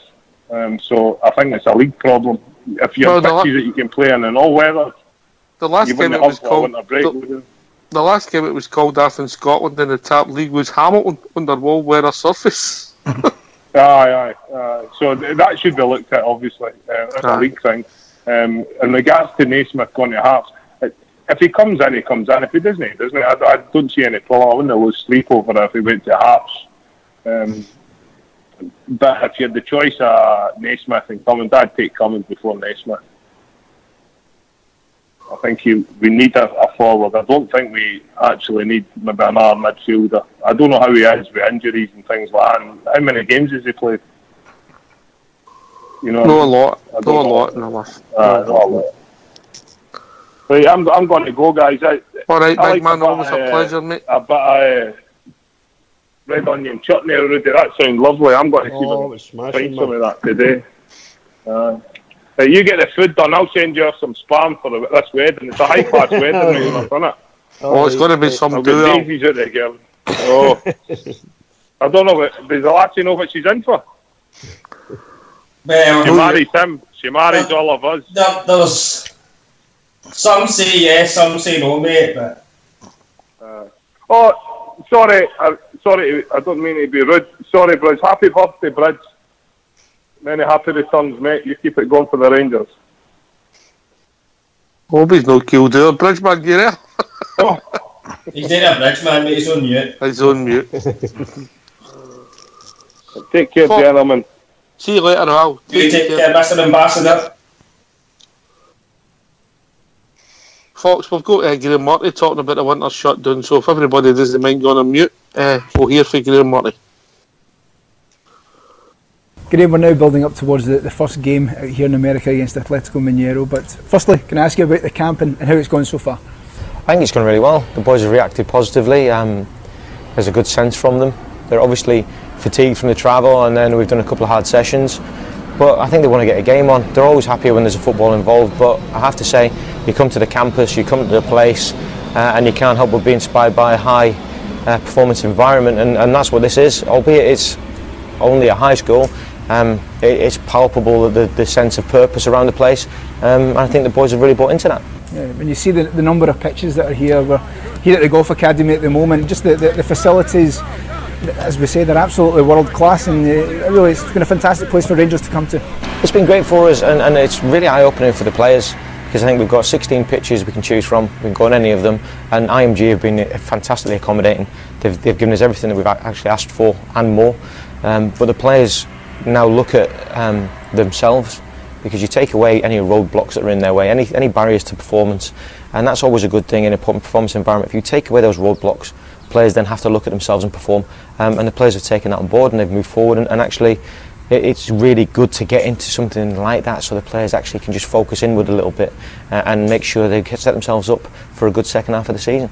Have you got what you wanted out of the training sessions? Obviously we've seen the players doing their work, they've all enjoyed it, but getting that right mix, I suppose, of enjoyment and making sure they get what they need out of it. We haven't been too frantic in terms of detail. We haven't given them too much. We're giving them little bits and dropping little bits in, but it's really interesting talking to the newcomers about how they see it, and they're quite open and candid about the standards that we've set and the things that we've asked for.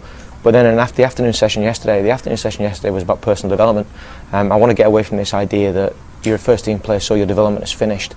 We've all got areas that we want to improve on. We've always got areas that we can get better at, and I want to get away from the culture that you walk out of the building at 12:30 and go home and sit on your PlayStation. We've got a brilliant facility at the training ground. We need to actually get people out in the afternoon, working on development areas, improving, because that's the way they're going to sustain their career, that's the way they're going to improve their career, that's how we're going to get better. As well as working together collectively, we also need to take ownership individually, and coming to a place like this and seeing the young athletes working independently has been a real eye-opener for some of our players. Not all of them, but some of them. Watching young athletes, 16, 17, coming and taking ownership in the gym, or coming and doing prehab away from the eyes of any coach, just because they want to do it off their own back, because they know what they want to actually get to in the long term, has been really good. In fact, we're sitting here in the driving range early in the morning. We see the kids come out and do the hitting a few balls before breakfast. After dinner, they're always here.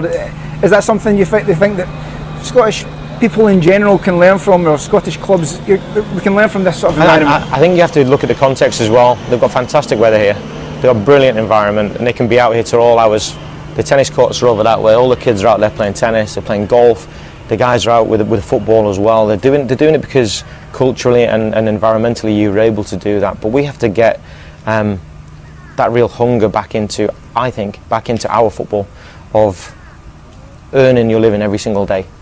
The football does not owe anyone a living, and I see a generation of footballers that are quite happy earning big money, but the very, very best ones, the very, very top ones, they've still got that intrinsic drive, that burn inside them to go and get better and do better and move on and chase the next thing, and that's really what coming to a place like this is really good to instill into our players.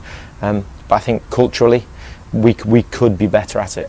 I think when you come to America, you see guys who've got a real can-do attitude, and they get loads of stick at times from ironic and sarcastic British people because we love to do that. But there's something to be learned, I think, about just seeing a goal, setting a goal, and going after it as hard as you can. Because if you don't get it, you never know how far that attitude could take you anyway. I know you're a big fan of American sport. You clearly love being out here anyway. I do. I love athletic excellence in all different guises. I love watching loads of different sports. My wife hates watching any sport with me, but I like to see little lessons that you can take from different areas. I've been talking to their head of personal and athletic development, David Hesse, and he's a great person to pick the brains of. We sit and had 2.5 hours on personal development, on personal growth, on mindset, and just going and sitting and talking to those people at the highest echelon can only improve our practice. And that's what I'm about as a person. That's what I've always been about making myself better so that I can deliver better to the players. And as far as I can see so far, the staff are on that as well. So if we can do that and we can actually move ourselves forward, I think it only bodes well for the club and for our own personal development. Thanks for that, Fox. We'll come to you first, Fox. There's no way there for a jaw, yeah? There's purpose behind it all. I mean, we've had examples of American players, mate, playing at our club. For Claudia Arena and Big Davy Weir learned his football there and how to train correctly. I think a lot of... Edu, aye.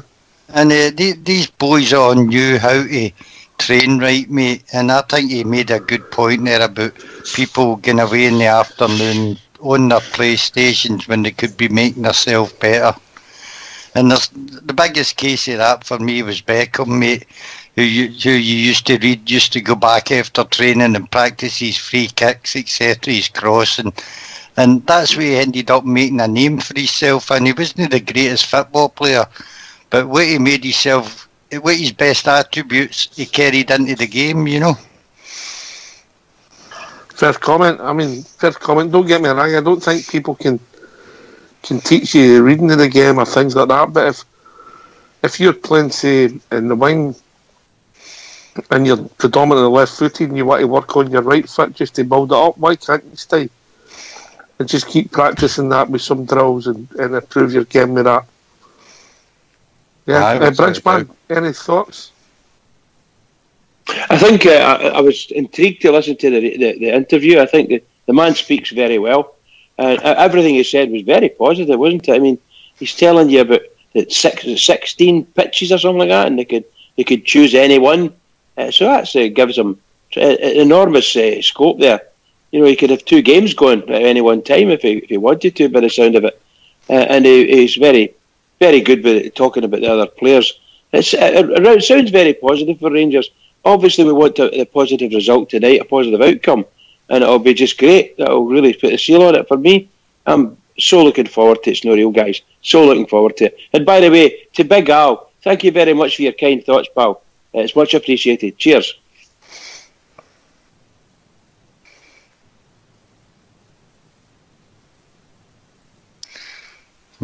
You still there, Rox? I just done a bridge. Were you on mute or were you getting a bit of cake? I was getting something for the wife, and it ended up with being a bit of cake, as you say. Yes, let's let them eat cake. Ibrox, your thoughts? Would you love to have done something like that to try and improve your game, intention? Papadumbrous.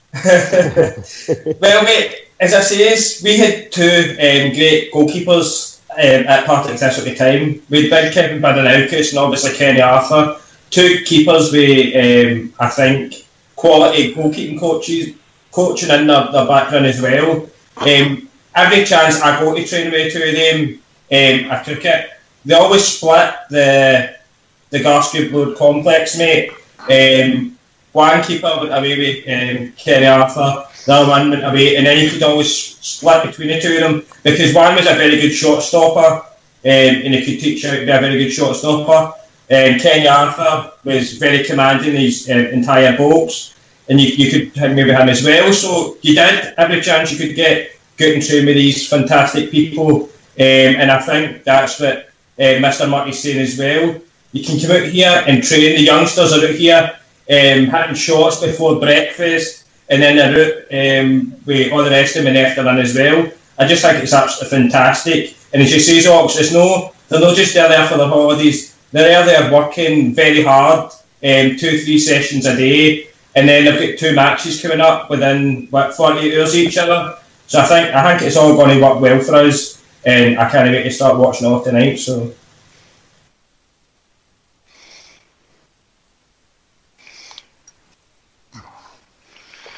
He's done it again.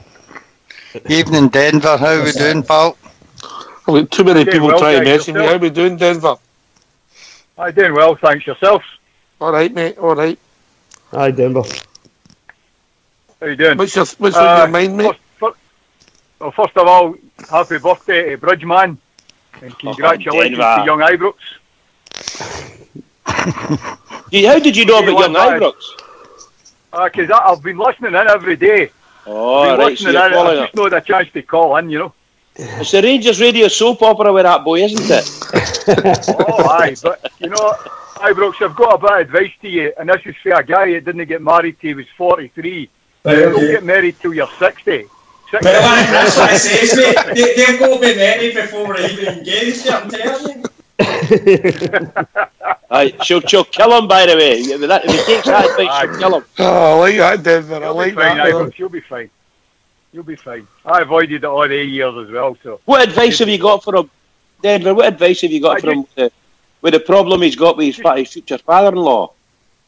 You know, I'd find out what the father-in-law's background is first and foremost. That would be my No. I make sure, mate. They've all got the perfect background, mate. They're all teddy bears like ourselves. So always make sure that, mate. They're good Presbyterian people as well. So you know what, Ibrox, if he takes a drink, find out what he drinks and buy him the best of bottles and sit and drink it with him. You'll be good to go.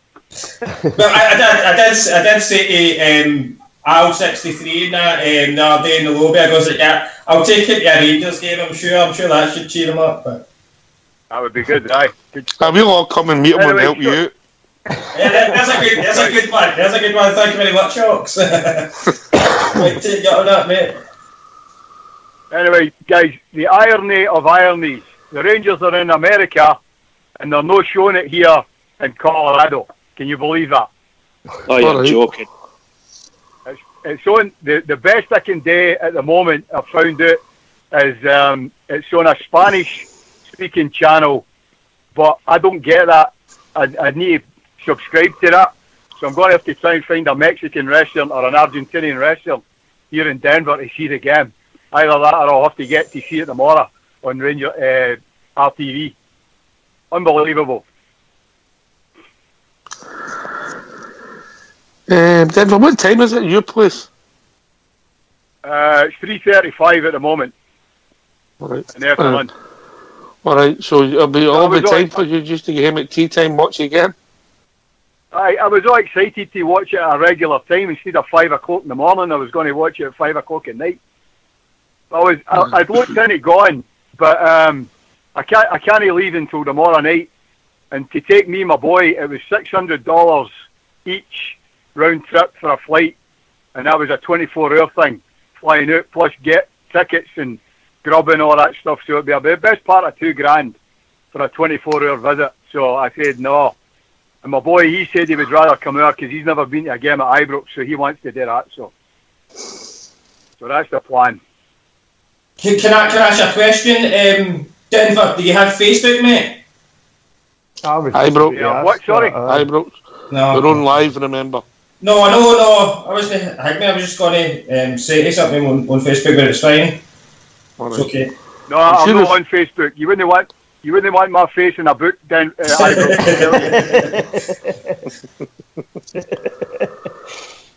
Denver, if you're maybe in the lobby, somebody might help you get the game, yeah? Excellent, good. All right, I'll check into that. All right. Aye, so a couple of grand. I thought I'm not going to pay that. It was $600 round trip, and I can fly to Scotland for $800. So madness, there's no Madness. argument there, you know. Aye, crazy, you know. So, I was going to fly out at 6 o'clock. And the flights to Florida because it's a busy time for the Yanks. A lot of Yanks head there at this time of the year, didn't they? Nah, it's just expensive all the time out here, Ox. You know, it's you know, you think you're in America and it's cheap flights and all that, but it's not really. It doesn't work out like that, you know. Hey, so that's where we are. Ox, I priced up a week in Florida there. Flights and a hotel. Now the hotel wasn't a particularly clever hotel. It was on International Drive, but it wasn't a very good hotel. And you could do it for less than £500. Then a flight and hotel package. It just shows you how mad it is that Denver's having to pay. That's probably about £1,400, £1,500. What he's talking about there. If he's paying $2,000, but here we could fly across to Florida for a week and have a hotel for. So sure, that's not a travel. One of the they call? They stay in their travel parts or something. No. Travel Rug would love that, wouldn't he? Travel Rug would love that. I'd be right at home there. I ain't bother. When he goes away, he meets up with the Dingwalls. That's good. Dingwalls. I love it. So is there any team news yet, guys? Nothing yet, mate. Nothing yet. We're expecting. Well, let me just say. Listen, the best guy to hear from you, we might have a team and how he's going to set up as a manager. So if you don't mind going to mute, we'll hear for the last time this evening for your manager, Graham Murty. After a few positive days of training, do you feel that the boys are now ready for the game coming up? They're desperate for the game. They're desperate. Well, all footballers are. They just want to play. So it'll be good. It'll be a different cultural game. It'll be a different view for them, for seeing a different way of playing the game, a different ethos possibly about how to do it. But as long as we go into it with our eyes open and take the lessons from it, then it'll be good. The guys want to get onto the football pitch and test themselves. And I think seeing the big games this year, the games where their characters have been challenged or questions have been asked at Celtic and at Pittodrie and these kinds of games, the guys really relish that. So if we go into these two games, obviously with a different outcome in mind, but with that same kind of hungry mindset, then I think there's lots that we can learn about ourselves and about our opponents. We know that you do a lot of analysis, of course, before every game. Have you managed to look into... It's difficult. I was going to say, have you managed to look into the two teams, the Atletico Mineiro and Corinthians? It's difficult, but we're going to go to the first game. Corinthians are playing PSV, so we're going to go and watch that up in Orlando. I know it's hell, but someone's got to do it. We're just going to go and have a look and see key messages we can bring back to the players. But I would really like to bed down what we do. So, as with everything, I think football is a game of reactions. But the way that you try and impose yourself upon your opponent should be key throughout what you're trying to do. We should still want to play a certain manner, but we have to react to what they do and still be true to our principles without the ball and with the ball. So as long as we can see those things, then I'll be happy. So regardless of what they bring to the table, we still need to see certain key aspects of how we're going to move forward. As long as we get those into the game, I'll be relatively happy. How do you think you'll utilise your squad over the two games? Will it be a case of just making sure that the players get the right amount of minutes that you want from both matches? Well, what we're going to do, we're going to use each game as a 45-minute training session. So we're going to get 45 minutes in and 45 minutes in. The goalkeepers are going to spread the load, but we're just going to say, right, 45 minutes, this is what we're looking for, go. Next 11, 45 minutes, go, and touch wood, we get everyone through it safely. 2 games in 3 days obviously isn't ideal in this break period, but once again it's a fantastic opportunity, because from what Jimmy was told yesterday in the press conference, this is a big deal. 50 million people subscribed to it last year in Brazil alone, so we're the first British team to take part, and we have to make sure we represent ourselves properly, but we have to make sure we come out of it at the end with a fully fit squad, ready to go and hit the second half of the season really hard. Do you feel that these games coming up are perfect at this time of year? As you say, they're going to be high-class opponents, they're going to be very talented players you're going to be coming up against. It's good to measure where we are. I think everyone wants to do that. I want to see where you are. Everyone has that own image of themselves, of I'm this player, I'm that player, I'm at this level. And sometimes you get a reality check. Sometimes it's a good thing, sometimes it's a thing that actually spurs you on to go to greater heights. And I think that as long as we approach it with an open mindset and learn from our experiences, then I think we can take really good lessons about ourselves into the second half of the season. If we do that, once again, this camp will have served a really good purpose.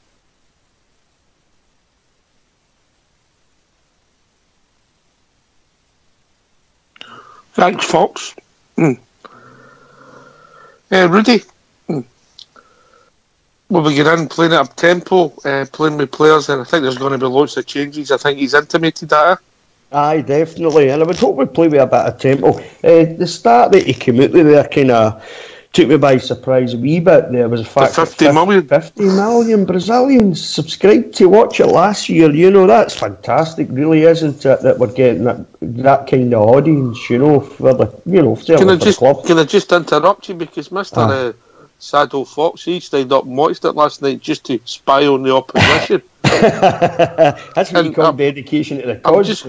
I'm just going to let you say what the commentators, who I think were American, Fox, said about our club, Fox, and then I'll go back to Rudy. Oh, they were very complimentary about the club, mate. Spoke about the trials and tribulations we had when we got demoted, mate. And all they kept mentioning was good things about Rangers. They were a credit to their profession, mate, and I felt great listening to that last night. An honest view on what our situation was, and they were absolutely terrific, mate. It just shows you the champions, doesn't it? When we get out of this country and we look at other journalists, how they deal with things, what a difference, yeah? Oh, as Ox was saying there, one of the comments was, mate, that we get demoted to the more or less the bottom league, but as the champions we won every league on the way back up again. Wee things like that mean a lot when you're listening, mate, instead of the trash we've got to listen to in Scotland, Absolutely, I agree. Yeah. Carry on. The whole thing for me, Ox, is very positive. That start there about the 50 million, and that's just in Brazil alone. I'm pretty sure there'll be a fairly big American audience as well. I'll probably sit down and have a watch at these games, and for me that's fantastic. Exposure for the club, exposure for the players, They'll certainly come up against quality, there's no doubt in that. The South Americans the Brazilians know how to play football, so they'll come up against quality. I hope that we can equip ourselves fairly well against these in these 2 games coming up against the Brazilians. For me, I'd like to see Jamie Murphy and the boy Goss. I don't know much about the boy Goss, in all honesty, but I'd certainly like to see them get a run out and let's see what they can do. It might be a good platform for them to get out there and just with a blue jersey on, and let's play a bit of football and start to figure out where their place in the team is and stuff like that. I'd like to see the new boys get a wee run out, but I'm really looking forward to it. Like Bridgeman, I've kind of I'm getting the DTs here, watching, getting to see any football Rangers, so for me, I am looking forward to it, really. I think it's very, very, very positive. Aye. Rudy, fair comment, mate. Denver, did you hear the interview there, mate? I did, aye. It's always good to hear the guy talk. He talks a really good game, I hope he makes it, I really do. I'd love to see somebody coming up for the youth team and just being part of the club and just being the manager. I know we want a name manager, but nothing would make me happier to see that guy doing the job. He'll get the job if he's successful, mate. Simple as that, I think. Oh, aye. There's no doubt about it, aye. And Jimmy Nick's there. Jimmy Nick will keep them right. Jimmy Nick will know stand for any nonsense, you know. And it's great to see Kevin Thompson and all the guys coming back as well, you know. A great move, I think, for the club with Kevin Thompson getting involved with the youth. And then he could maybe end up with somebody who could maybe be doing the Murty role in a few years' time. You never know where it'll take the lad. That's right. You know. Aye, Brooks, any thoughts?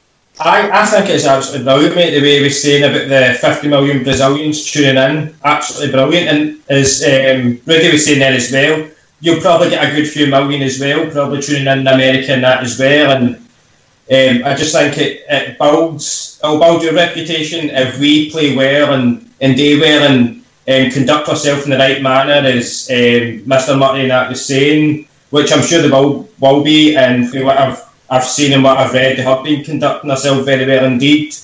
And I think the youngsters will get a lot of exposure for this as well, because I would imagine the way he was talking that these 2 games within 3 days, and I believe there's a number of youths out there as well that hopefully they'll get their chance as well as your Sean Gosses and your Jamie Murphys and players like that, and hopefully they conduct themselves well within the match as well. But all good things, and I heard a bit of the American commentators last night because I watched the first half of that match, and fair play to them, mate. It shows you manners goes a long way, and respect goes a long way, and the American guys have got it in buckets and spades. Here they're just a complete and utter draw, so fair play to them as well.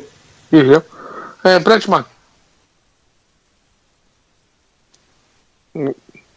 Yeah, I was on mute just a second there. Well done, mate. No, I agree with Ibrox Loyal.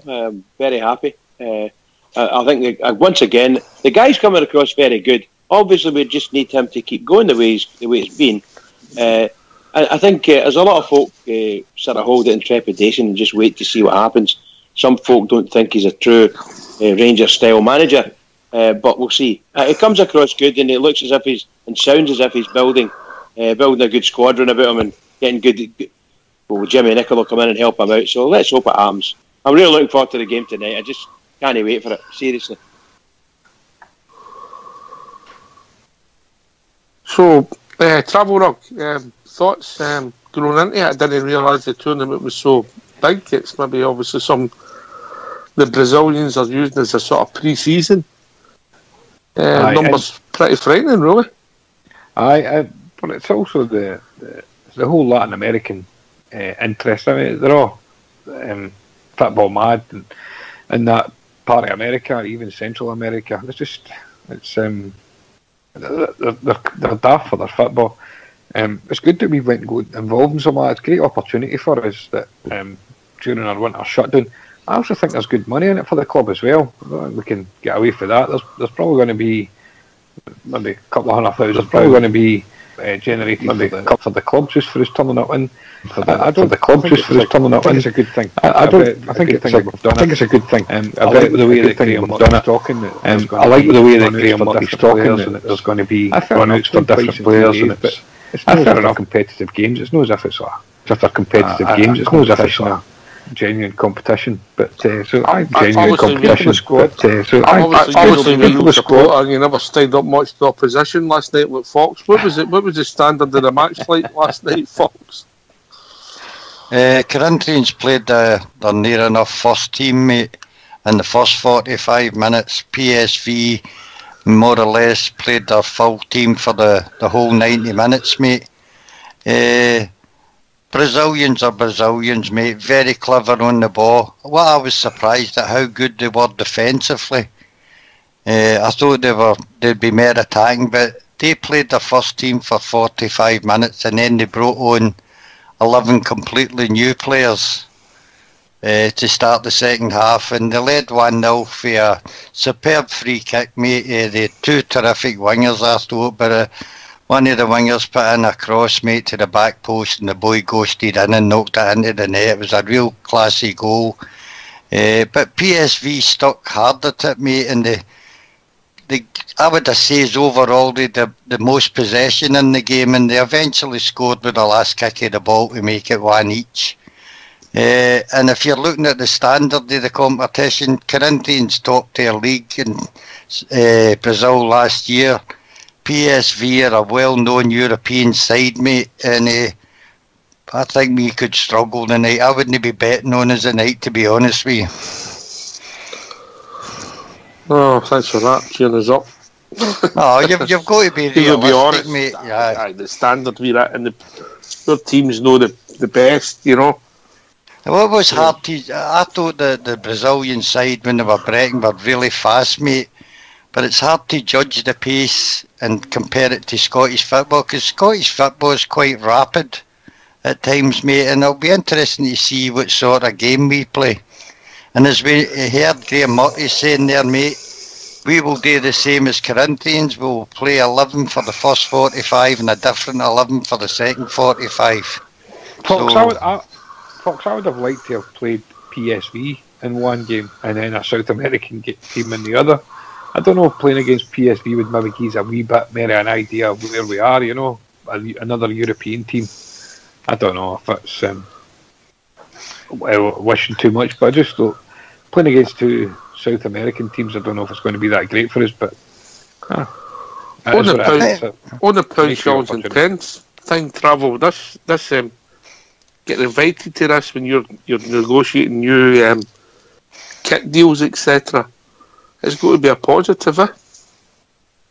Absolutely, aye. I don't know, does anybody know how much we're getting paid for just appearing at this? No. I take it we're not going to cross there for nothing. I wouldn't have thought so. I don't know, maybe I'm completely wrong, but I thought I read somewhere it was £400,000.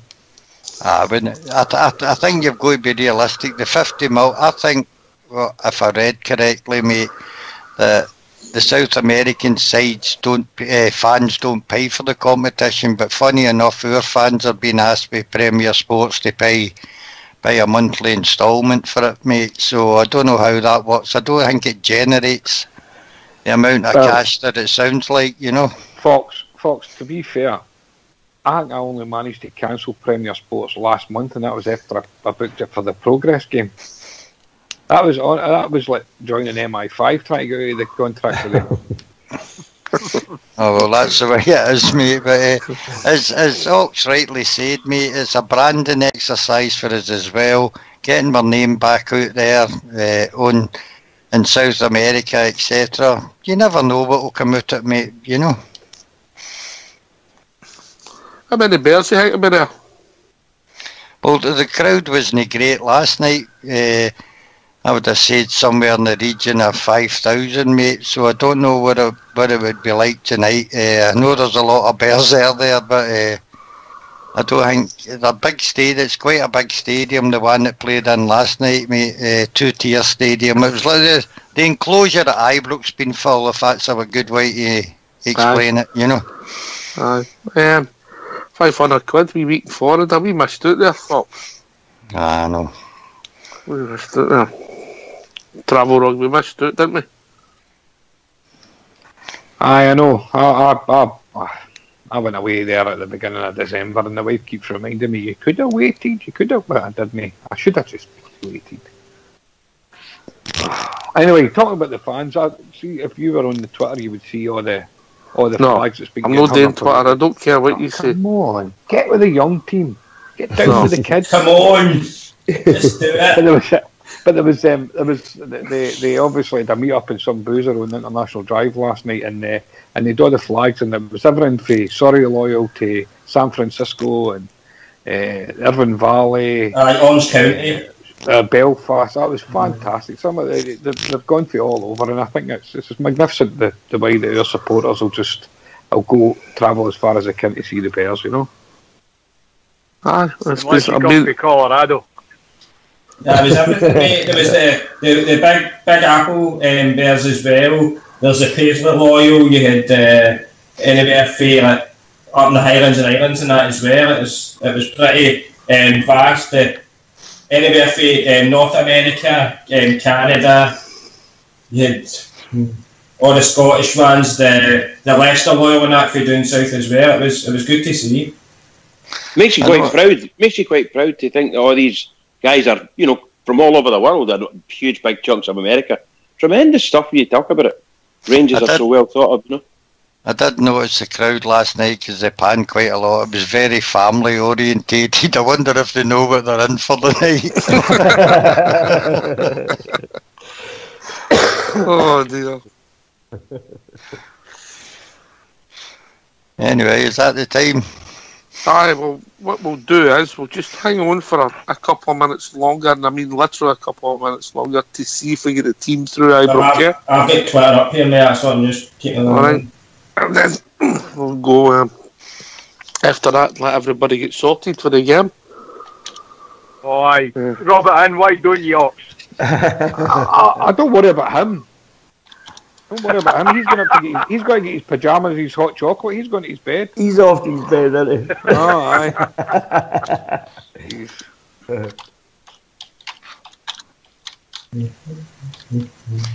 He turns into a pumpkin after midnight. Right then, we'll have a wee prediction while we're waiting. Good idea.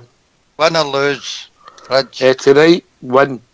2-1 the Rangers. Okay. Ridge? I'll go for 1-0 for Rangers. Ibrox? 2-0 Rangers. Oh, they're all that confident. Rudy? 1-0 Rangers. Travel? Max said 7-0 Rangers in the lobby. I'm going to go for a 2-1 to Rangers. I'll just tip a draw, mate. That's the best I can think. See the thing that makes me a wee bit more confident than Higme is the fact that I don't think the Atletico Minoro or Mineral or whatever you want to call them are as high quality calibre as Corinthians they seen last night. Fox. But they finished 9th behind Corinthians, mate. No, but I understand that, mate. The point difference wasn't that great, mate. You know. No, I know, but they're a team made up biggest majority of youngsters with what I can gather. They've got 2 players that play outside Brazil. The rest of them are all Brazilians, and they've come up through like the lower leagues in Brazil football. Ibrox, if you don't mind me saying, the word there that you should be concentrating on is Brazilians, mate. Oh, no, mate, I understand that, yeah. Apparently, Corinthians were only bringing a youth team as well, mate, but they had their first team out for the first 45 minutes, you know. It'll be interesting. As you say, there were some classy wee players playing young Brazilians last night. There was one, let's be honest, they had one dud up front for them at Corinthians last night. Did you think he was a dud? That's that big Colin Kazim Richards, he's a big dud, mate. Aye. Is that who that was? Aye, it was, mate. Do you know what he's going to mention good for these guys? Wouldn't mind just picking up a wee spare Brazilian when we're there. Well, I was saying that Corinthians have got the wee attacking mid dude that Barcelona are after. They're saying they'll probably pirate 5 or 6 million quid to get him. Well, put first on his contract because he can't leave Corinthians for another 2 years. A bit like Neymar was when they went for him in Barcelona. So. That's the first Brazilian I've seen for a wee while. Aye, a long while, you mean a long while. Can I just put a wee rumour out there? Just a wee rumour. Apparently, there's a rumour in the room that Eduardo Herrera has signed for Club Santos for 1.2 million. What? That's a good wee deal then. That's a half decent deal, aye. But it's only a rumour, just wait and see. Mm-hmm. But how come I get these things quicker for Twitter than Newsday and I'm not on it? Right, I'm balling you for Twitter, Ox, that's it. Oh, that would be good news if that happened to be true, mate, wouldn't it? Aye. That's came from I think it's a miracle. By the time it's a miracle if it's true. By the time it gets to the Scottish press and it's been reviewed by Peter Lawwell, it'll be reduced to 120,000. So don't get too excited, boys. It'll be the worst deal Rangers has ever done, apparently. And we're paying his wages for 5 years.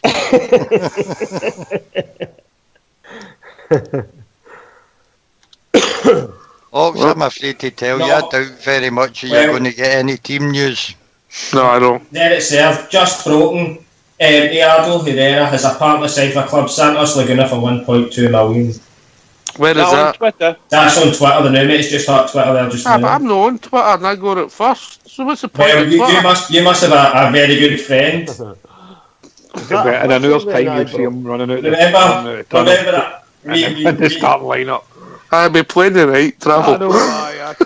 Just before, how did the youth go on the day, Ibrox? They won 2-1 against Falkirk. It was nothing each at half time. Then young Dodo got a good goal in the second half.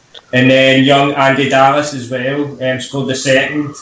Just after 5 minutes after we scored the second goal, Falkirk got a deflected shot. The boy hurt it, and it deflected off young Louis Mayo and went past the keeper. It was that young Aidan, whatever his name is, that we got for the Mankey Mob.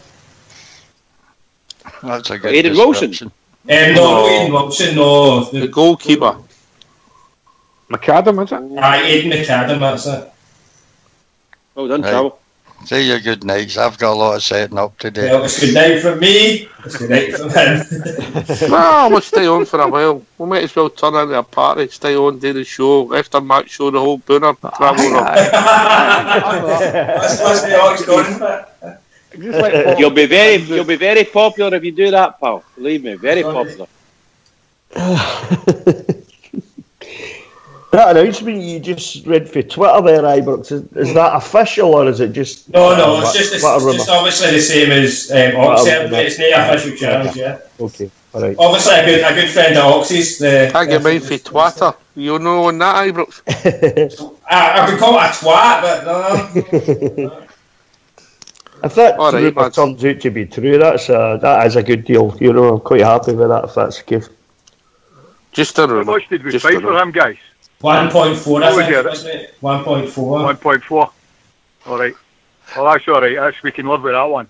Aye, definitely. If we get 1.2 for him, that's better than great, I would imagine to say. So. I'd be absolutely delighted if it's true. I'd be delighted if it's true because I've not thought much about any of them, to be honest. But I thought Herrera was maybe better than Pena, but not that much. Not that much.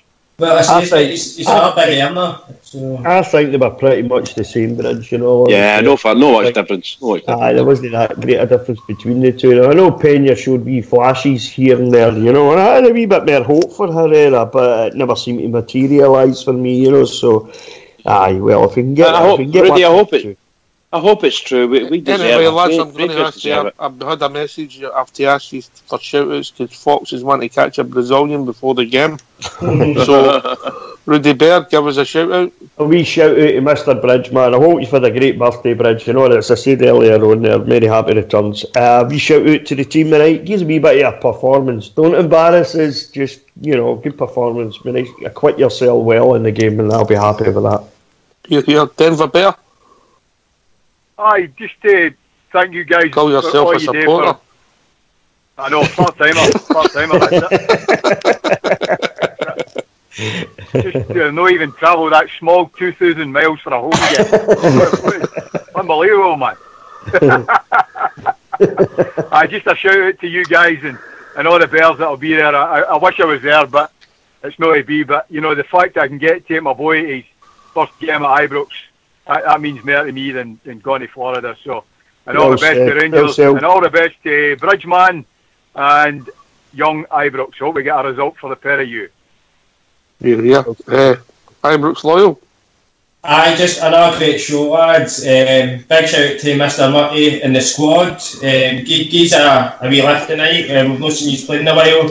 And then we'll carry that on to 2 days' time. So. Yeah. Travel Rug. Hi, just happy birthday, Bridgeman. Hope the team give you a wee present tonight.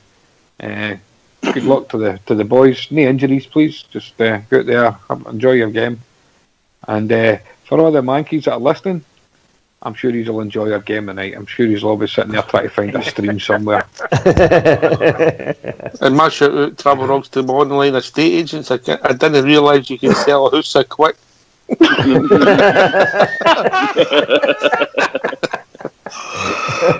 Fox, give us a shout out. Thanks for listening, and I hope Bridgeman gets his present when he comes off here. I'll be back before the match. Bridgeman. What he's all like. Listen, I'd just like to say, really and truly, guys, what a fantastic night it's been for me. Great day, but a marvellous night with all you guys, and the congratulations are tremendous. And I would just like to say thank you. Really, from the bottom of my heart, thank you. I'm very touched. Back to the football, I'd like to say to all the Rangers fans all over the world, and particularly Rangers fans on here on Rangers Radio, everybody, happy birthday to the Bridgeman, and keep it going for the Rangers. Keep it going. This is Rangers. This has been Rangers Radio. We'll be back 15 minutes after the whistle. Oh, we will not. No, this has been Rangers Radio. Thanks for everybody listening. I hope those watching the game live enjoy it. And we'll be back tomorrow night at 9 o'clock to talk about all things Rangers. Take it away, Fox. From a guy so young to Glasgow City they come, seeking fortune and a new way of life. How could they know their ambitions would grow? Such a beautiful story, and here's how it goes. Four lads had a dream to start a football team. They had no money, no kit, not even a ball. They still carried on. The Rangers were born. 54 titles, we're still going strong. So hoist up your Rangers flags, sing with your heart and voice, celebrate the greatest club in the world. Let our history show what we already know. We are the Rangers, the greatest of all. Four lads had a dream to start a football team. They had no money, no kit, not even a ball.